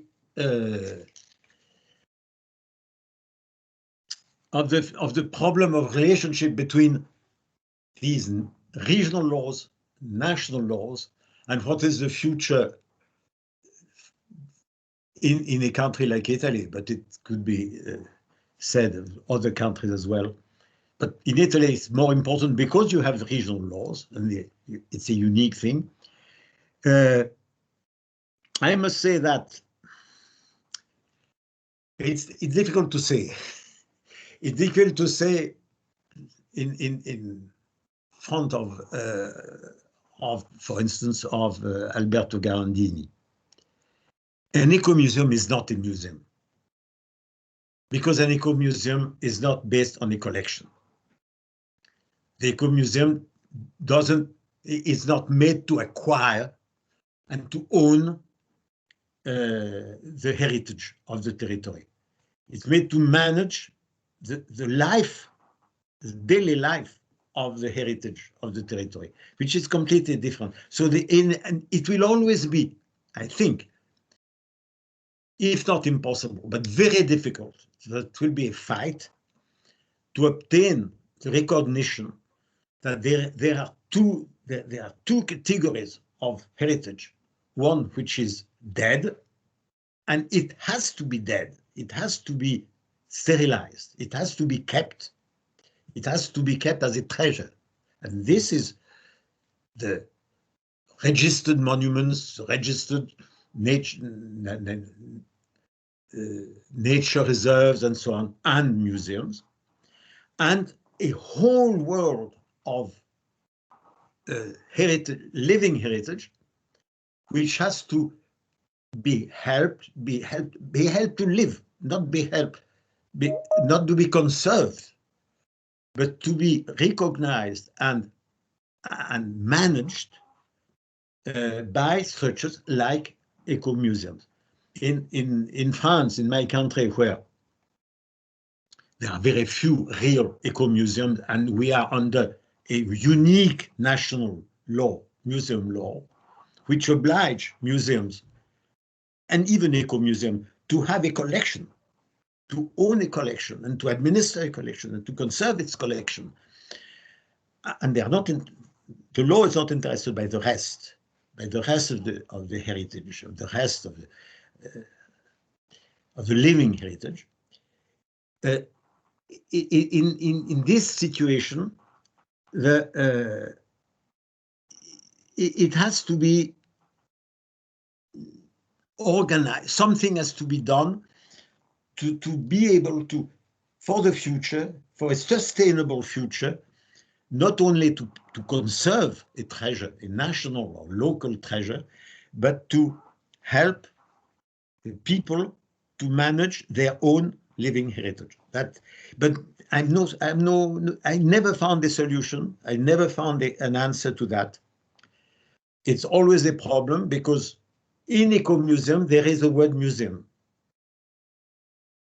and in the mind of politicians, in the mind of cultural administrators and so on, a museum has an image, has a definition, a content, which is objects, monuments, things, which has to be conserved. This is really, I think, something which it's in the origin of the Ecomuseum, because the Ecomuseum was not, it was at the origin in 1971. It's nice to think in terms of 50 years of the Ecomuseum, but in fact, initially, our idea with ICOM about creating the word Ecomuseum was to oblige Museum Natural History to change the use of their collections. It was not about living heritage at that time. So now it has evolved, it has changed into something very lively, very dynamic, and so on. But there is still this word museum, which to the administrators and politicians means something. It means a collection. Now, That I can't help that. 4, I'm talking too much. Problem of landscape planning. Here, I'll be very brief in that, because you Italians, you have created, you have founded the Florence Convention. So you have a policy for observatories and so on, and heritage of landscape. This is something very important which you have. I haven't seen that in any other country. But I think the problem I saw personally, I saw once very, very clearly in Piemonte, in the AMI, the Anfiteatro Morenico di Ivrea, where there is really a willingness. There's an experience of the Ecomuseum to work with the observatories, with the observatory at the regional and the local level. But the fact is that the Ecomuseum usually doesn't have the same perimeter as the observatory. Personally, I haven't found a territory which had both an Ecomuseum and an observatory. So if there is a smaller perimeter, or in the case of the AMI, in the Anfiteatro Morenico di Ivrea, where the Ecomuseum has defined a territory which is not officially recognized as an administrative or historical territory, because it's a geographical territory and not a historical one. So it's more difficult to get the Ecomuseum to find its place, its rightful place in the observatory system. Well, this is just an experience. We had another case, which is not so much a landscape problem, but it is also a landscape problem in Spain with the Maestrazgo, which is it's not officially an Ecomuseum, but it is an Ecomuseum in Aragon, where the Ecomuseum created a territory called Maestrazgo, which had to fight about 10 or 12 years to obtain an official recognition as territory, because it was a result of its work on heritage, on history, on geography, and so on. But it was not recognized by the administration as a formal administrative territory. So this is difficult for the, but it is important that the Ecomuseum, of course, participate in landscape policies and landscape strategies. 5, the network problems. Network problem. This is another Italian characteristic. It's rare to find in a country so many network system within the Ecomuseum small world.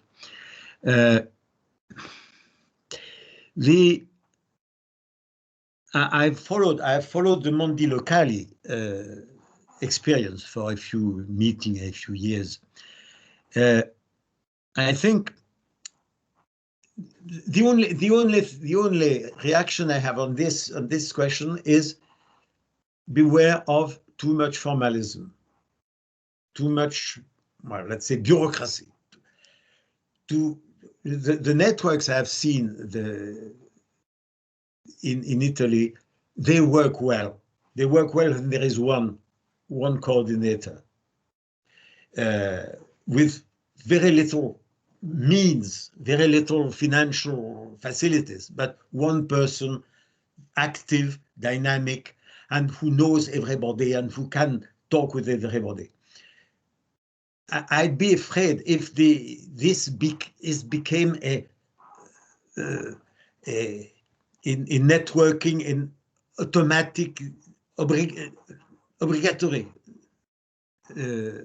networking, because then it would become something much formal, much more better organized perhaps, but maybe less freestyle, less dynamic. Well, this is just my opinion. I remember my experience for 3-4 years of the Argenta Ecomuseum fair. It was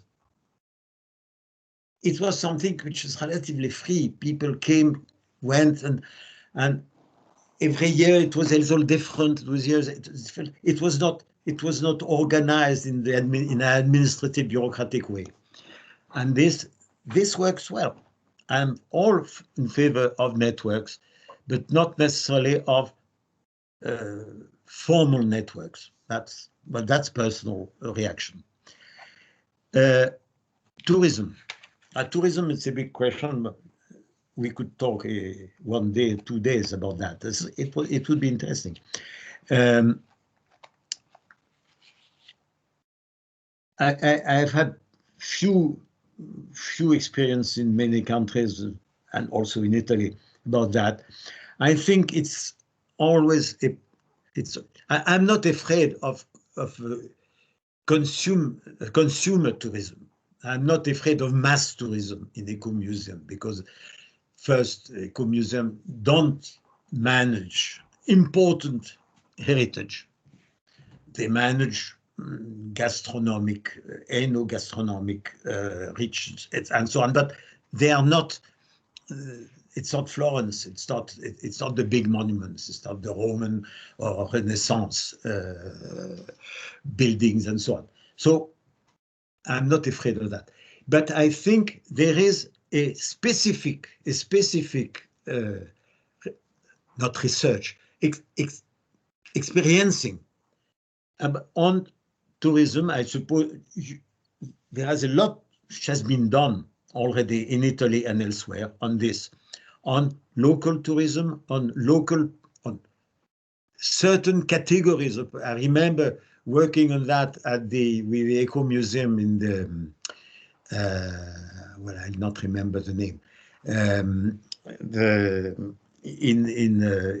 Lombardia, where it was obvious that it was impossible to welcome so many tourists in a small territory with few inhabitants, with few facilities to house, to give services to tourists.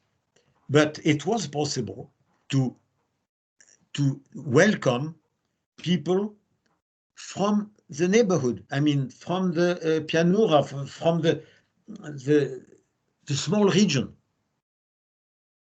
because there were old people, there were young people who would like to, by small groups, to be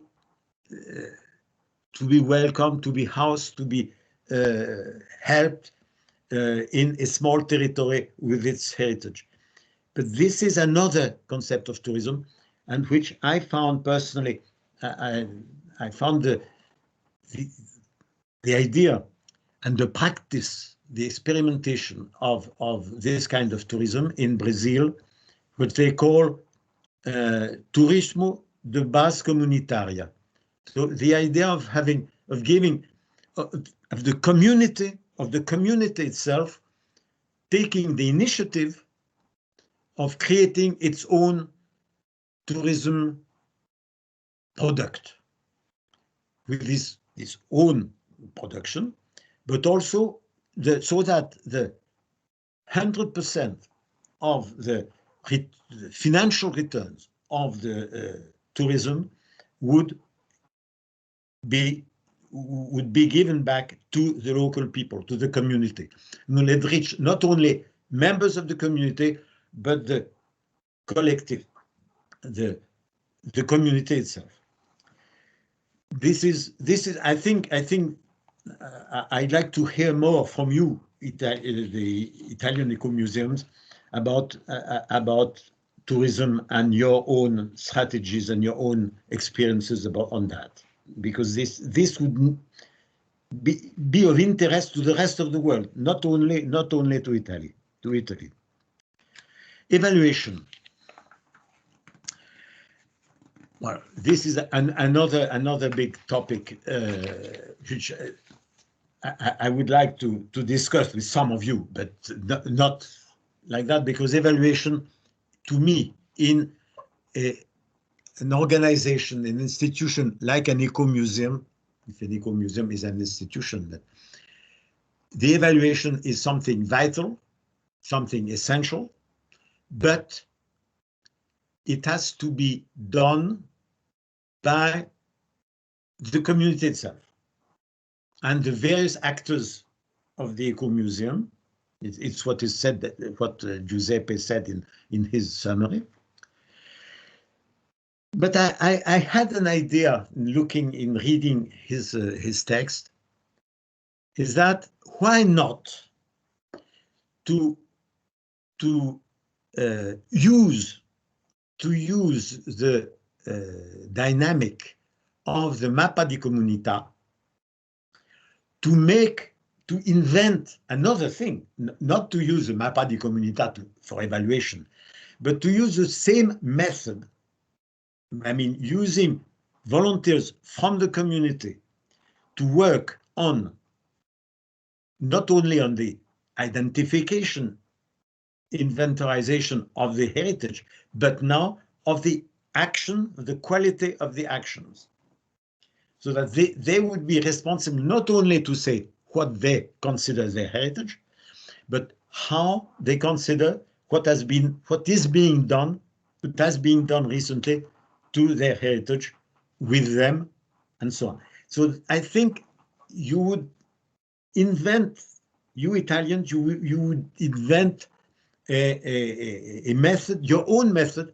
Each Ecomuseum has, in my opinion, evaluation has to be done by the people involved, the people interested.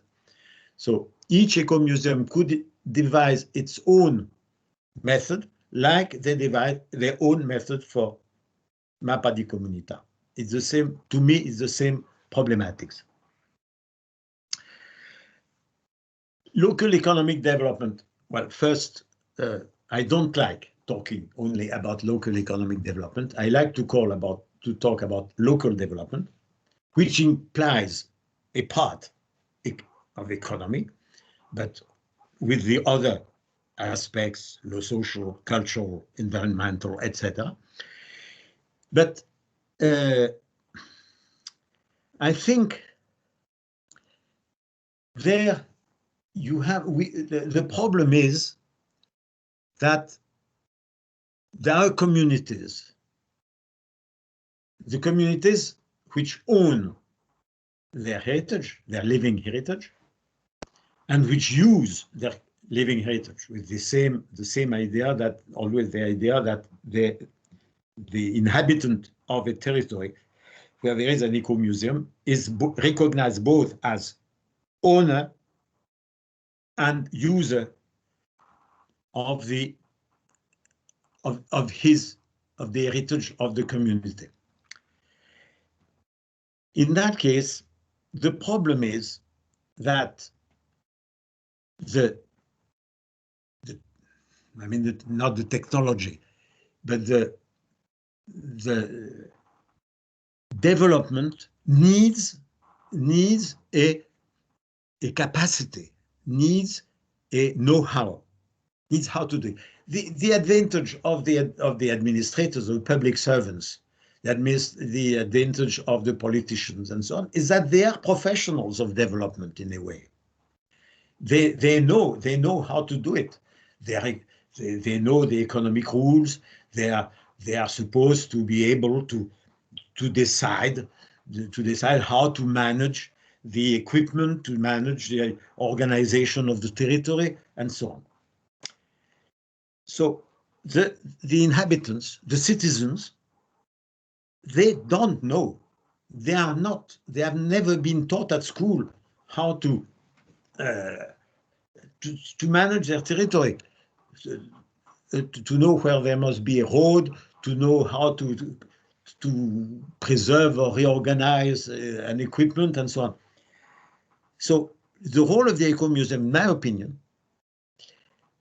should be to educate, not to educate at school, not simply to bring school children to visit a site or to visit or to use a trekking itinerary and so on. No, to train systematically the population, the members of the community, in the understanding and then the methods of transforming the territory with its heritage, respecting its heritage and so on, because, well, the living heritage is something which is constantly transforming itself, but it has to be done in an organized way, and people have to be able to do it. So to me, the Ecomuseum is mostly has to mostly help bring people to the know-how and to the capacity. The Brazilians have created a word which I use in Brazilian because in French it has no meaning, but it's capacitação.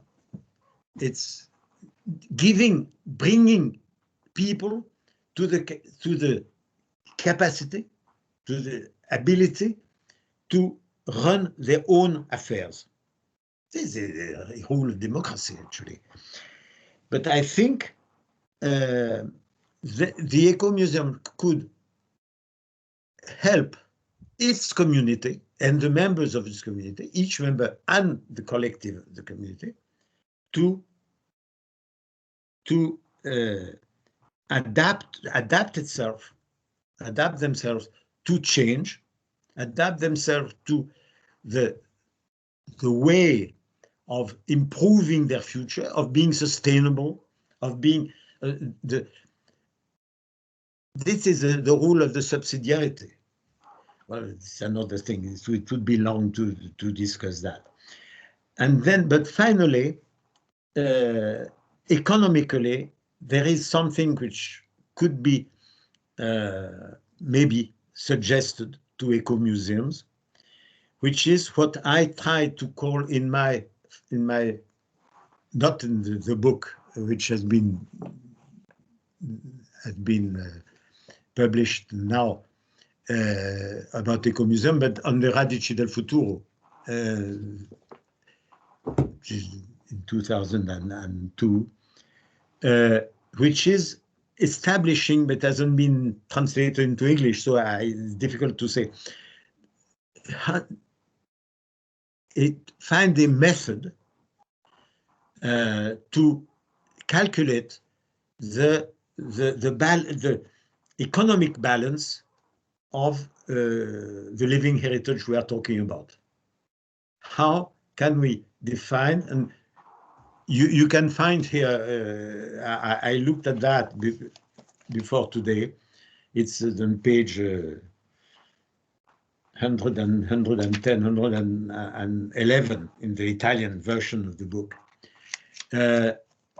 It's something I tried to make, and it was completely informal and completely primitive. It shouldn't be used as such, but I think you might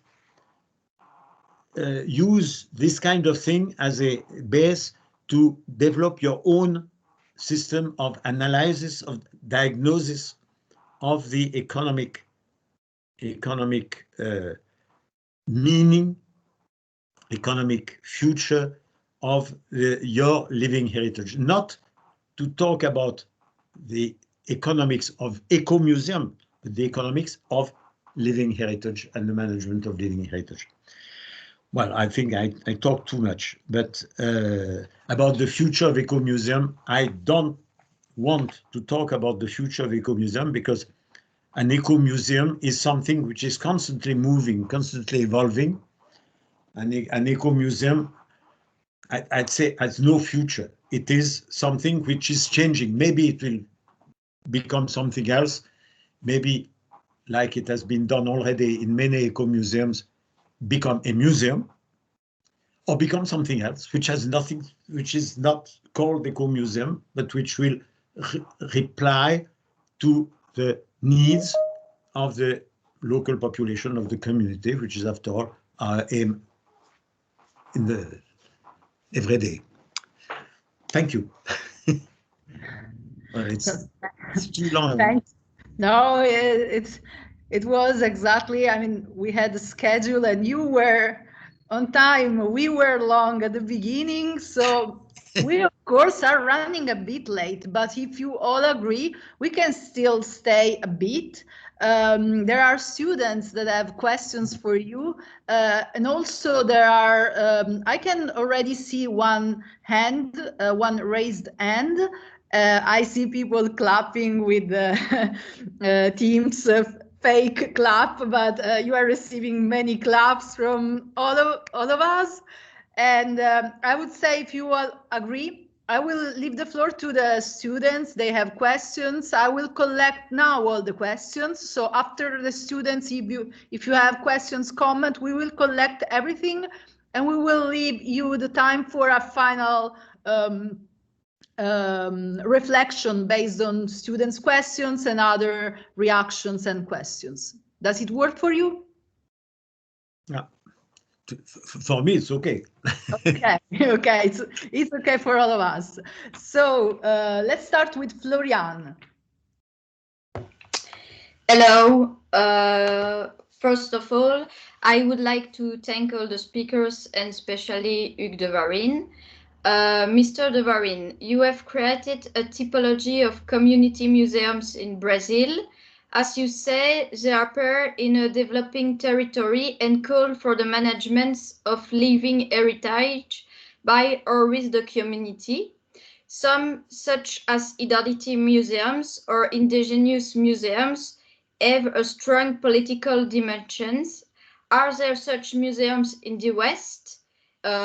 Europe and North America, and do you think they could play a role in valuing certain communities from migration that have been ignored for a long time and that today are precisely demanding a certain recognition and appreciations of the different identities? I talk of movements like Black Lives Matter. And I have two other questions from a student who could not attend. Who would you define the Ecomuseum now? Who have the dimension, the definition and characteristic of the Ecomuseum involved since the term was created in 1971-1972? And last question. What is the future of Ecomuseum for you? What are the current issues to consider, especially with the crisis of COVID-19? Thank you. Okay, well, I can answer automatically. Well, the first eco-museums, well, there are eco-museums. There are also many other type of community museums, which are not necessarily eco-museums, and which certainly don't call themselves eco-museums. But in certain countries, eco-museums or community museums are really political initiatives. It depends on the context of the local situation, of course. But my experience with Brazil is clear. The indigenous museums never call themselves eco-museums, but they call themselves the name of their ethnic group, and they work to defend their right to the land and the right to their beliefs, the right to their tradition, and so on. So it is typically political. The same thing happened with many communities, many Afro-Brazilian communities, and so on. In European countries or North America, I mean the so-called developed world, industrialized world, there are also a tradition, there are also examples of not eco-museums, but museums which in fact work as community museums. You can look at what happened in the 1960s at the time of the fight for human rights in the United States, where there has been a group of initiatives called more or less museums. The most important, the most famous of them, and the most lasting of them being the Anacostia Museum, created by an evangelical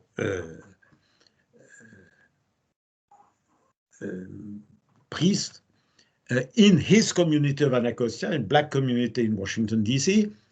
And this it was created in an old cinema, vacant cinema, movie cinema. This is probably the first real community museum in the world. But there were also Harlem Art Studio, the Museo del Barrio, etc. Always political. In Europe, it's more difficult to find cases. I know one case, which is, in a way, it's really an affirmative action for a community, which is the Jokkmokk Sami Museum in northern Sweden, which has been created specifically to defend the cultural rights, cultural heritage of the Sami population. In Canada, you have all kinds of museums, and it's interesting in Canada because you have typical tourist museums made on various autochthonous, indigenous communities by museologists from the metropolis to show the local cultures to the tourists, to visitors. And you have other cases where it's the local community, local indigenous community, which has created its own museum showing things to its own people. So you have the two cases in Canada. Well, I don't know the rest of the world. I mean, I can't say, but it's true that the Ecomuseum may and sometimes has a political dimension. So that's my about the future of Ecomuseum. I can repeat only what I always say. To me, an Ecomuseum it's also a living body, a living organism, which has its own life. I must add one thing, is that usually, in all cases I know, the Ecomuseum has been, in the last 50 years, has been created in some place with a population, but not with the whole population, with a group of people representing a generation, the active generation at the moment of the creation of the Ecomuseum. It is obvious that 20, 30, 50 years from the funding of the foundation of the Ecomuseum, normally there will be changes in the active generation.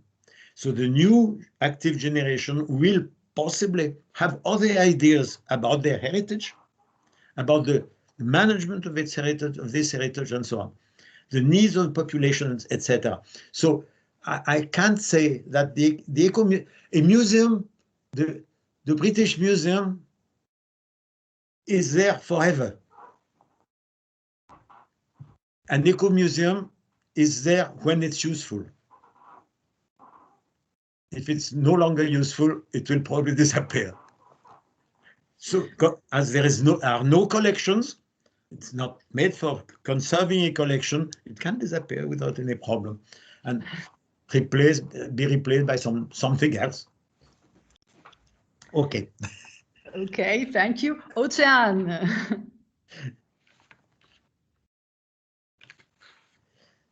Ocean?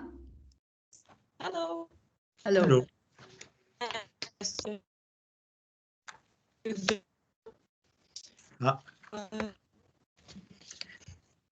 Wait, you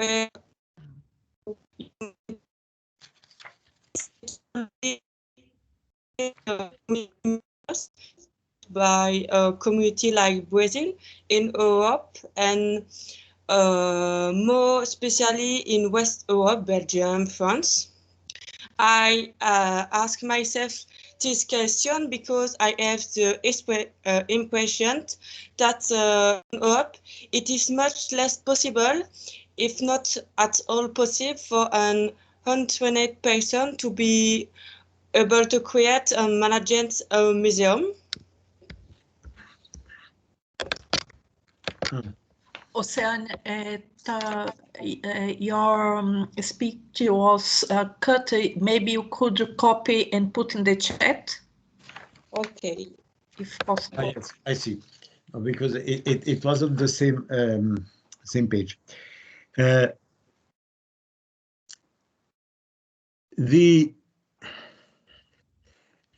museum, an ordinary museum, a traditional museum, may or should change its practice and adopt certain principles, certain methods, certain aspects of the Ecomuseum. Be more interested in the community, be more interested in the territory, be more interested in the living heritage. This is, in my opinion, it should happen. But it's a decision to be made by the people responsible for the museum.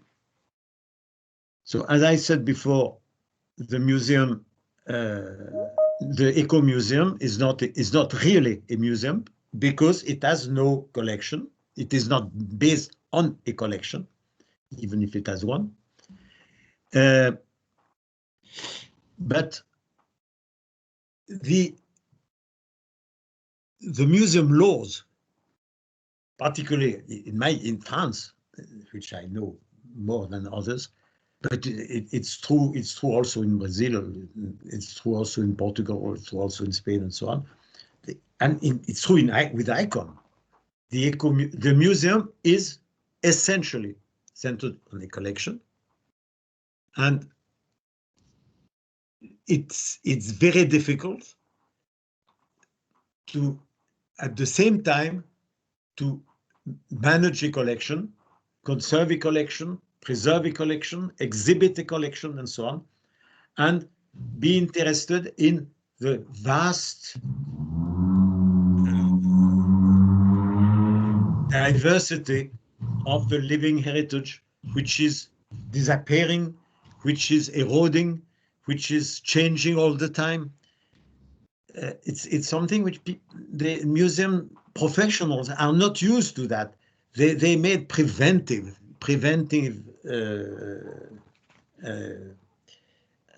conservation, etc. But it's another thing. So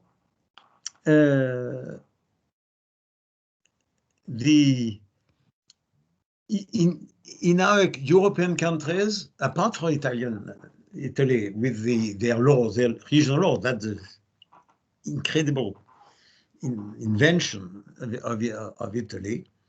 But in the other countries, it will always be difficult to have Ecomuseum recognized In a case in France, the Ecomusée Pays Alpes in the Alps even decided for 10 or 20 years of its existence not to become a museum, not to accept the museum label.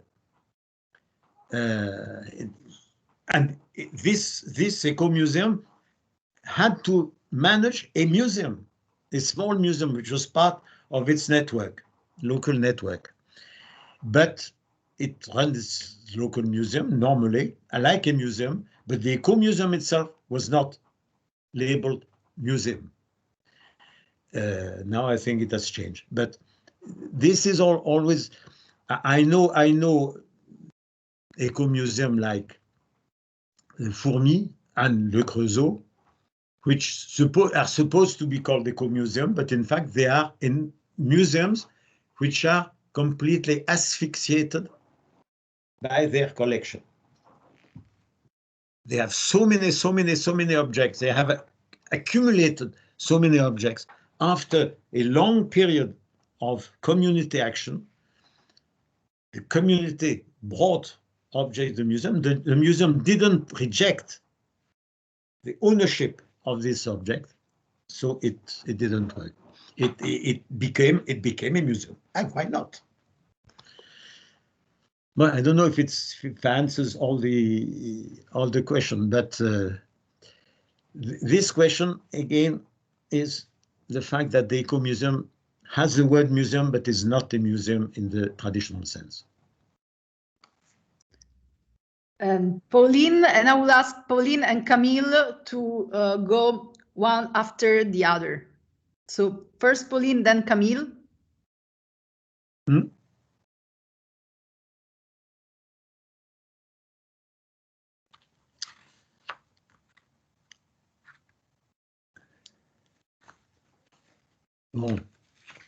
Well, if she doesn't.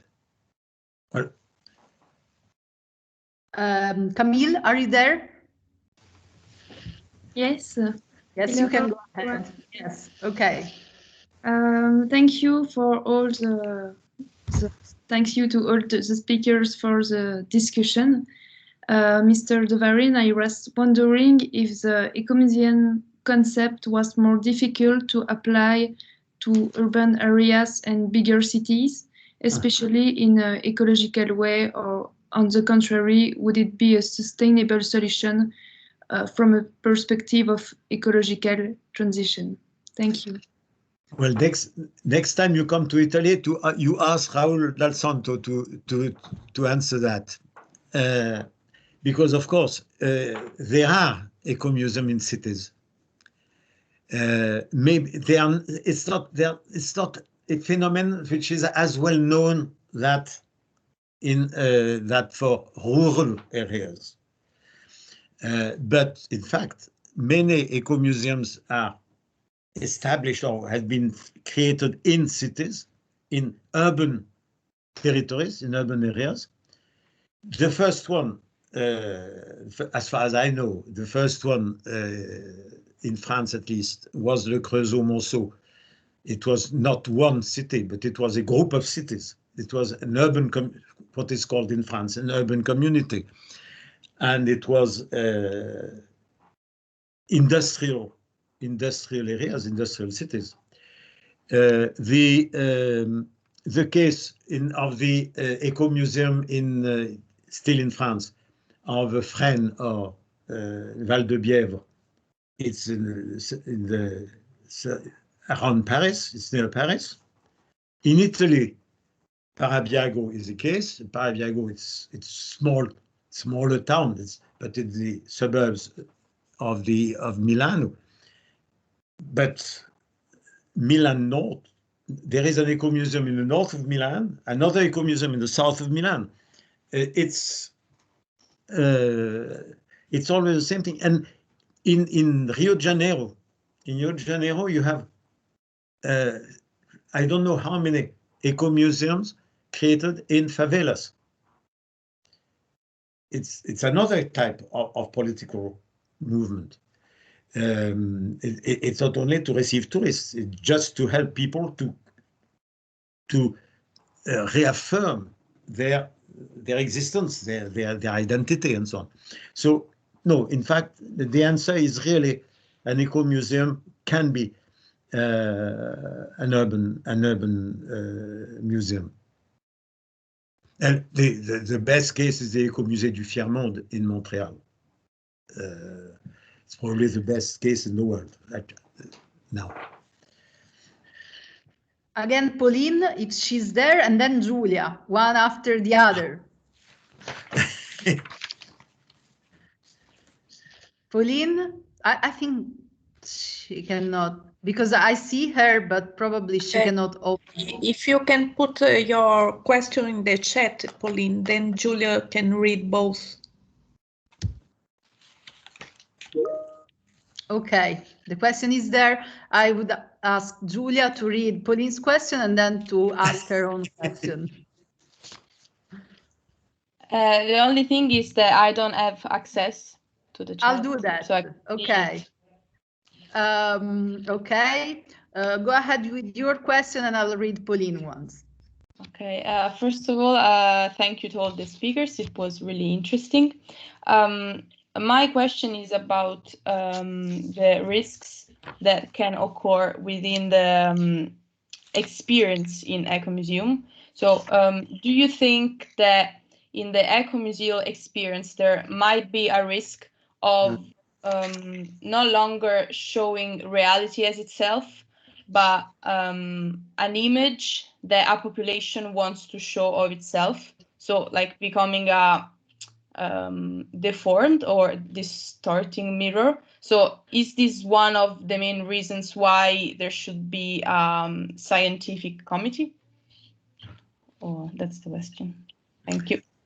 Well, this is a great danger, in my opinion, great danger for eco-museums, because there is a relationship, particularly for rural eco-museums, the relationship with anthropology.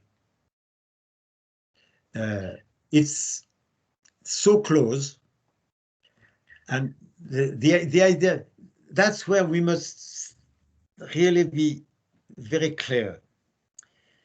The anthropologist, the anthropological museum works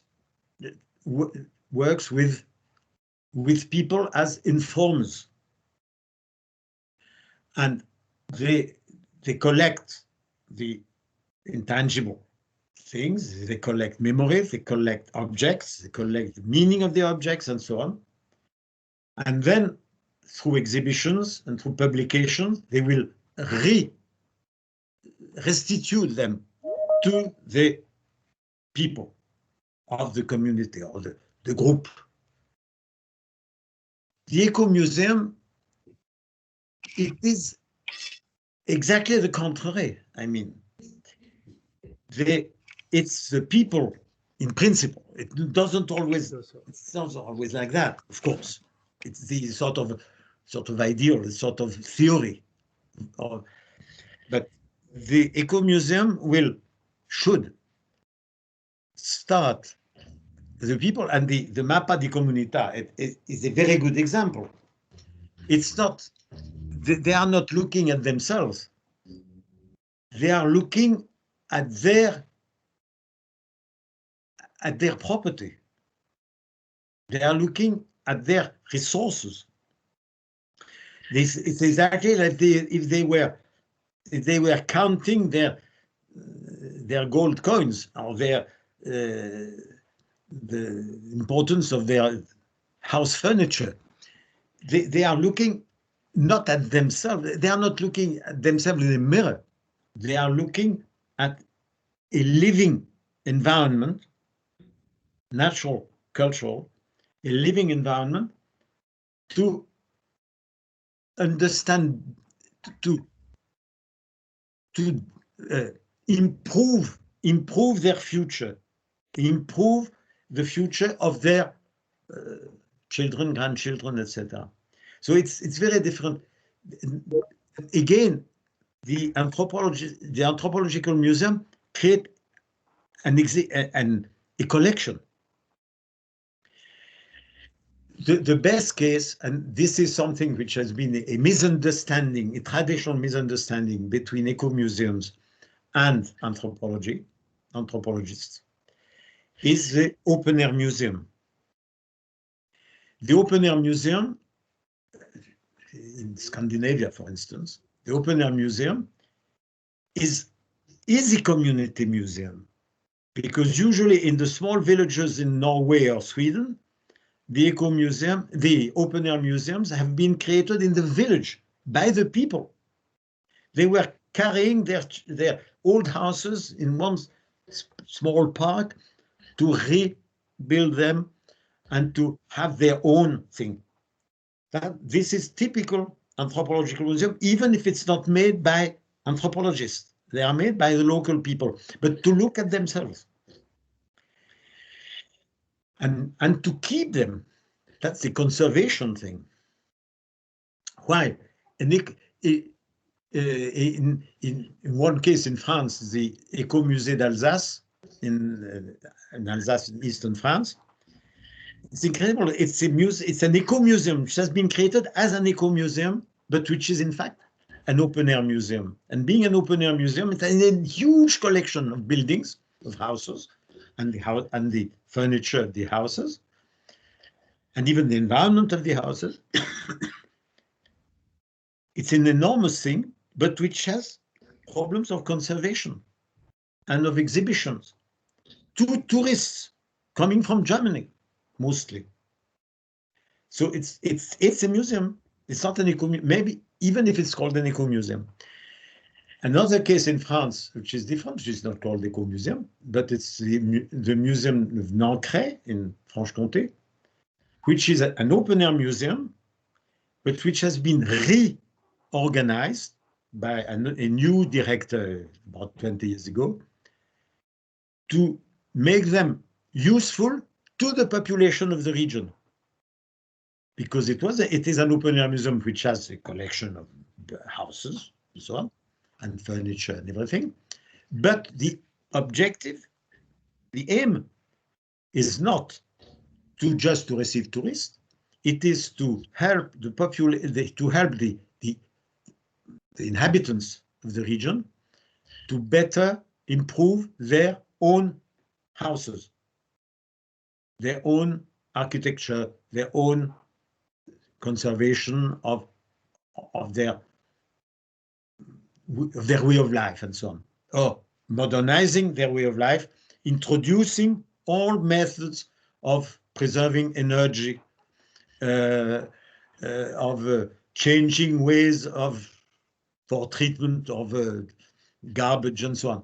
So all modern things to adapt the population to the thing. So it's not conserving houses, they conserve houses to make them tools to prepare the future, which is, this is the difference.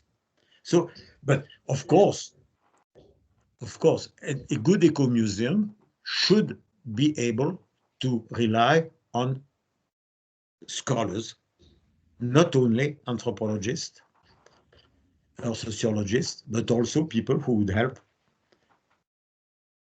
to know better the heritage and to use it. So it's So Pauline wrote her question. She asked, you explained that new museology and ecomuseology are not specifically taught at university, and that the ecomuseums are usually not developed by museologists.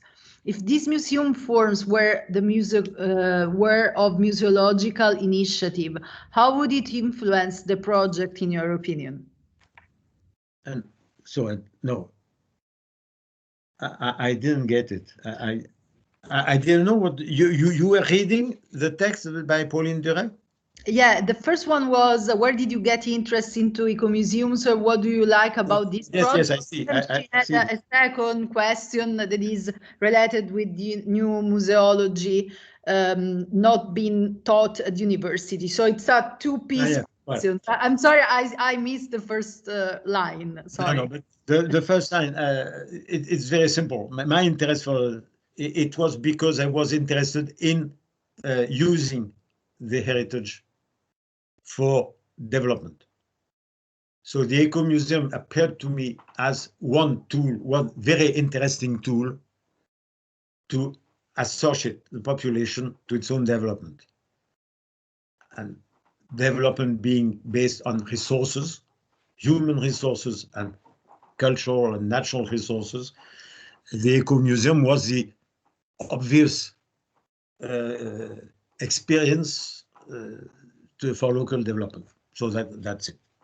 So I was not so much, so of course I knew a little bit about museum because of ICOM, but I was also critical of the museum. So I was interested of the Ecomuseum as different from museum.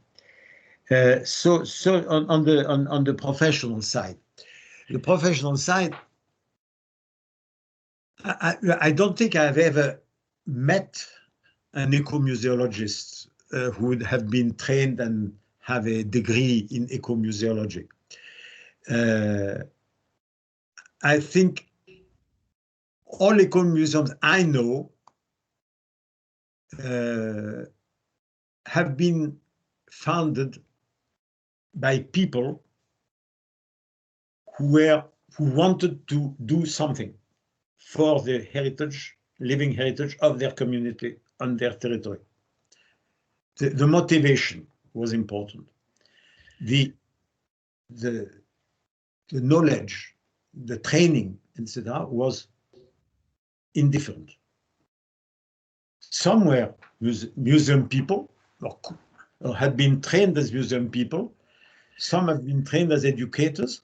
Some have been trained as, I don't know, as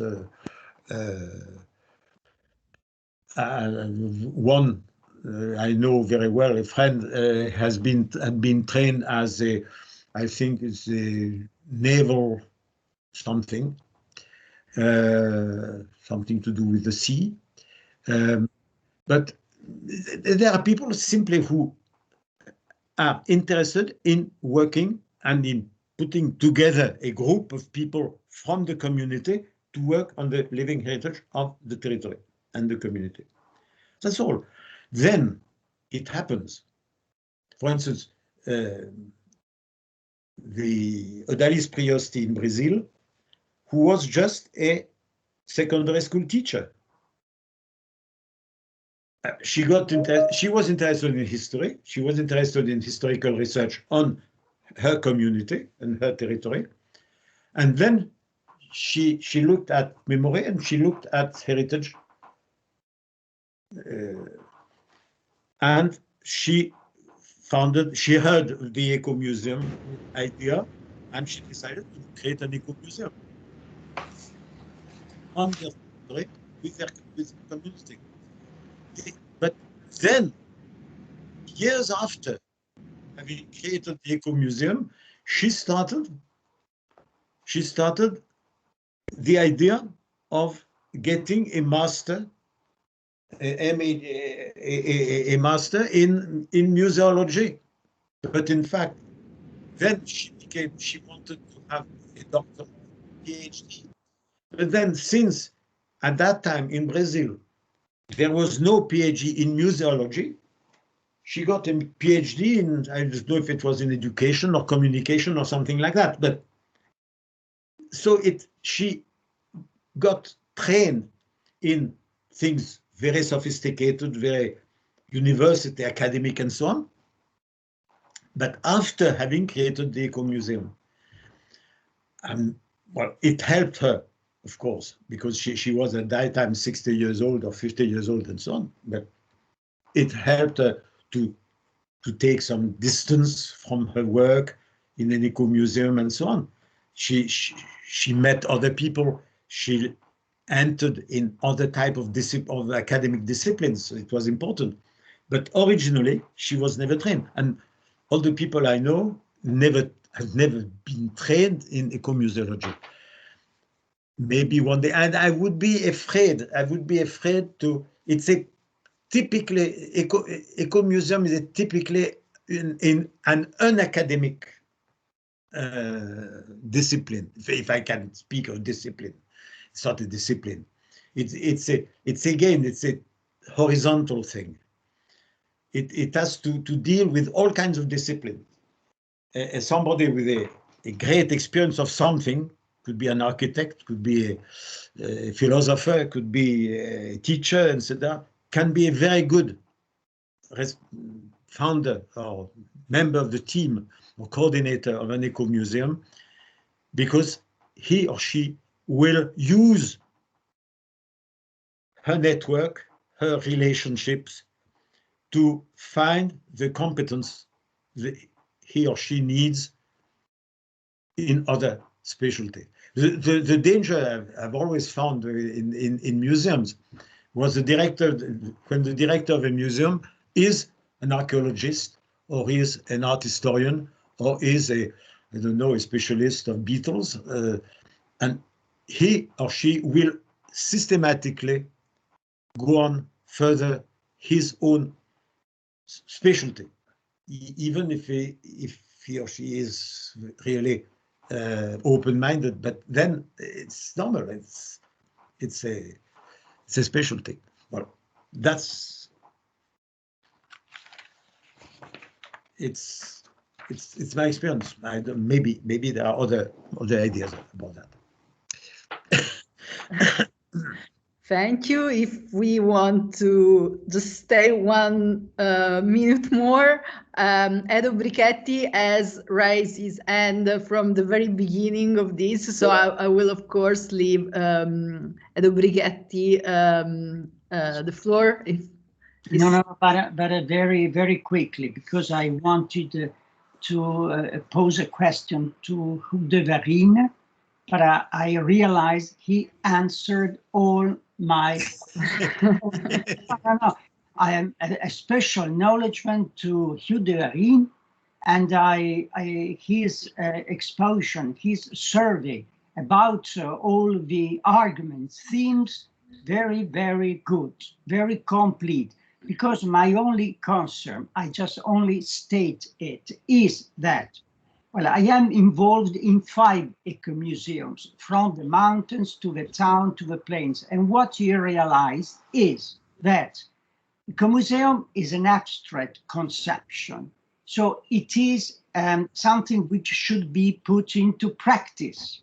So I realize, and that could be a further question, that in some cases, Ecomuseum started to become a political institution. In some cases, even if politically correct. And I think that in this case, Ecomuseum will lose its vital force. So my question is, how could we involve the community to understand that the territory is their own heritage? I think this is the crucial point, because if we want the participation, responsibility, and sharing of the community, we should make the community aware of their potentialities. No, it's a question, but you, De Varine, already answered, because it's not a question. It's not a question. I think we would all agree with that. No. I already said you answered. I said that Ecomuseum is something alive. It could be changed into something else, another term. But our main concern is the participation of community. Community in some cases doesn't participate because from the school, from the pupils to the adults and so on, they have not felt the importance of being unique. I think this is, it's a statement. Sorry, you already answered. I beg your pardon. It is both a statement and an answer. Yes, it is. No, you already answered, so I'm glad. No, very good. Okay. Thank you also for this comment, final comment. I don't know if someone wants to say a few closing words. I know we are running late, but I would probably ask Alberto or Manuelina or Raul or Giuseppe, who wants to make a last comment. And if there are other questions, you can always write it in the chat. We can collect them and use for even for further conversation if possible. So I don't know, Alberto, do you want to add something? If there are not other No, I don't want to say anything. We are here to listen to Hugues and to well to learn from his extraordinary experience. And this 2-day webinar has been another extraordinary experience, I think, for all of us. Thank you, Hugues. And well, we'll think about what you said, and we'll reflect about it. And it's another important teaching, let's say so. Thank you very much. Thank you, Alberto. But don't thank me. But I'd like only one thing: it's to find you again in the fish market in Catania, without the water. Yes, it happens only sometime. Very correct, Giuseppe and Giusy, but it can happen. But that's so the adventure. next time we'll have it. We'll have it dry, and we'll be able to enjoy the fish and without the water. Okay, so with that great image in our minds, you are, of course, all invited into the Catania Fish Market, and you can, all of you. With Giusy too, of course. Yeah, yeah. This time I will be happy to join you. And if there are not other questions or comments, I don't know if Manuelina wants to add something. Otherwise, I just want to thank you. Thank you, everybody. Yes, me too. Only he knows how important it is for us. He can come and talk about these experiences and exchange with us and with our students. It's very nice. Thank you very much. Thank you. Bye. Thank you. Thank you.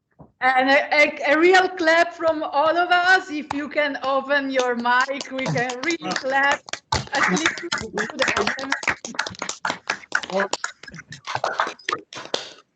thank you very much. And I know it's not like being in presence, but our big hug from all of us. Thank you. Thank you. Bye. Bye. Ciao. Bye. Good evening. Good evening. Bye. Ciao. Ciao.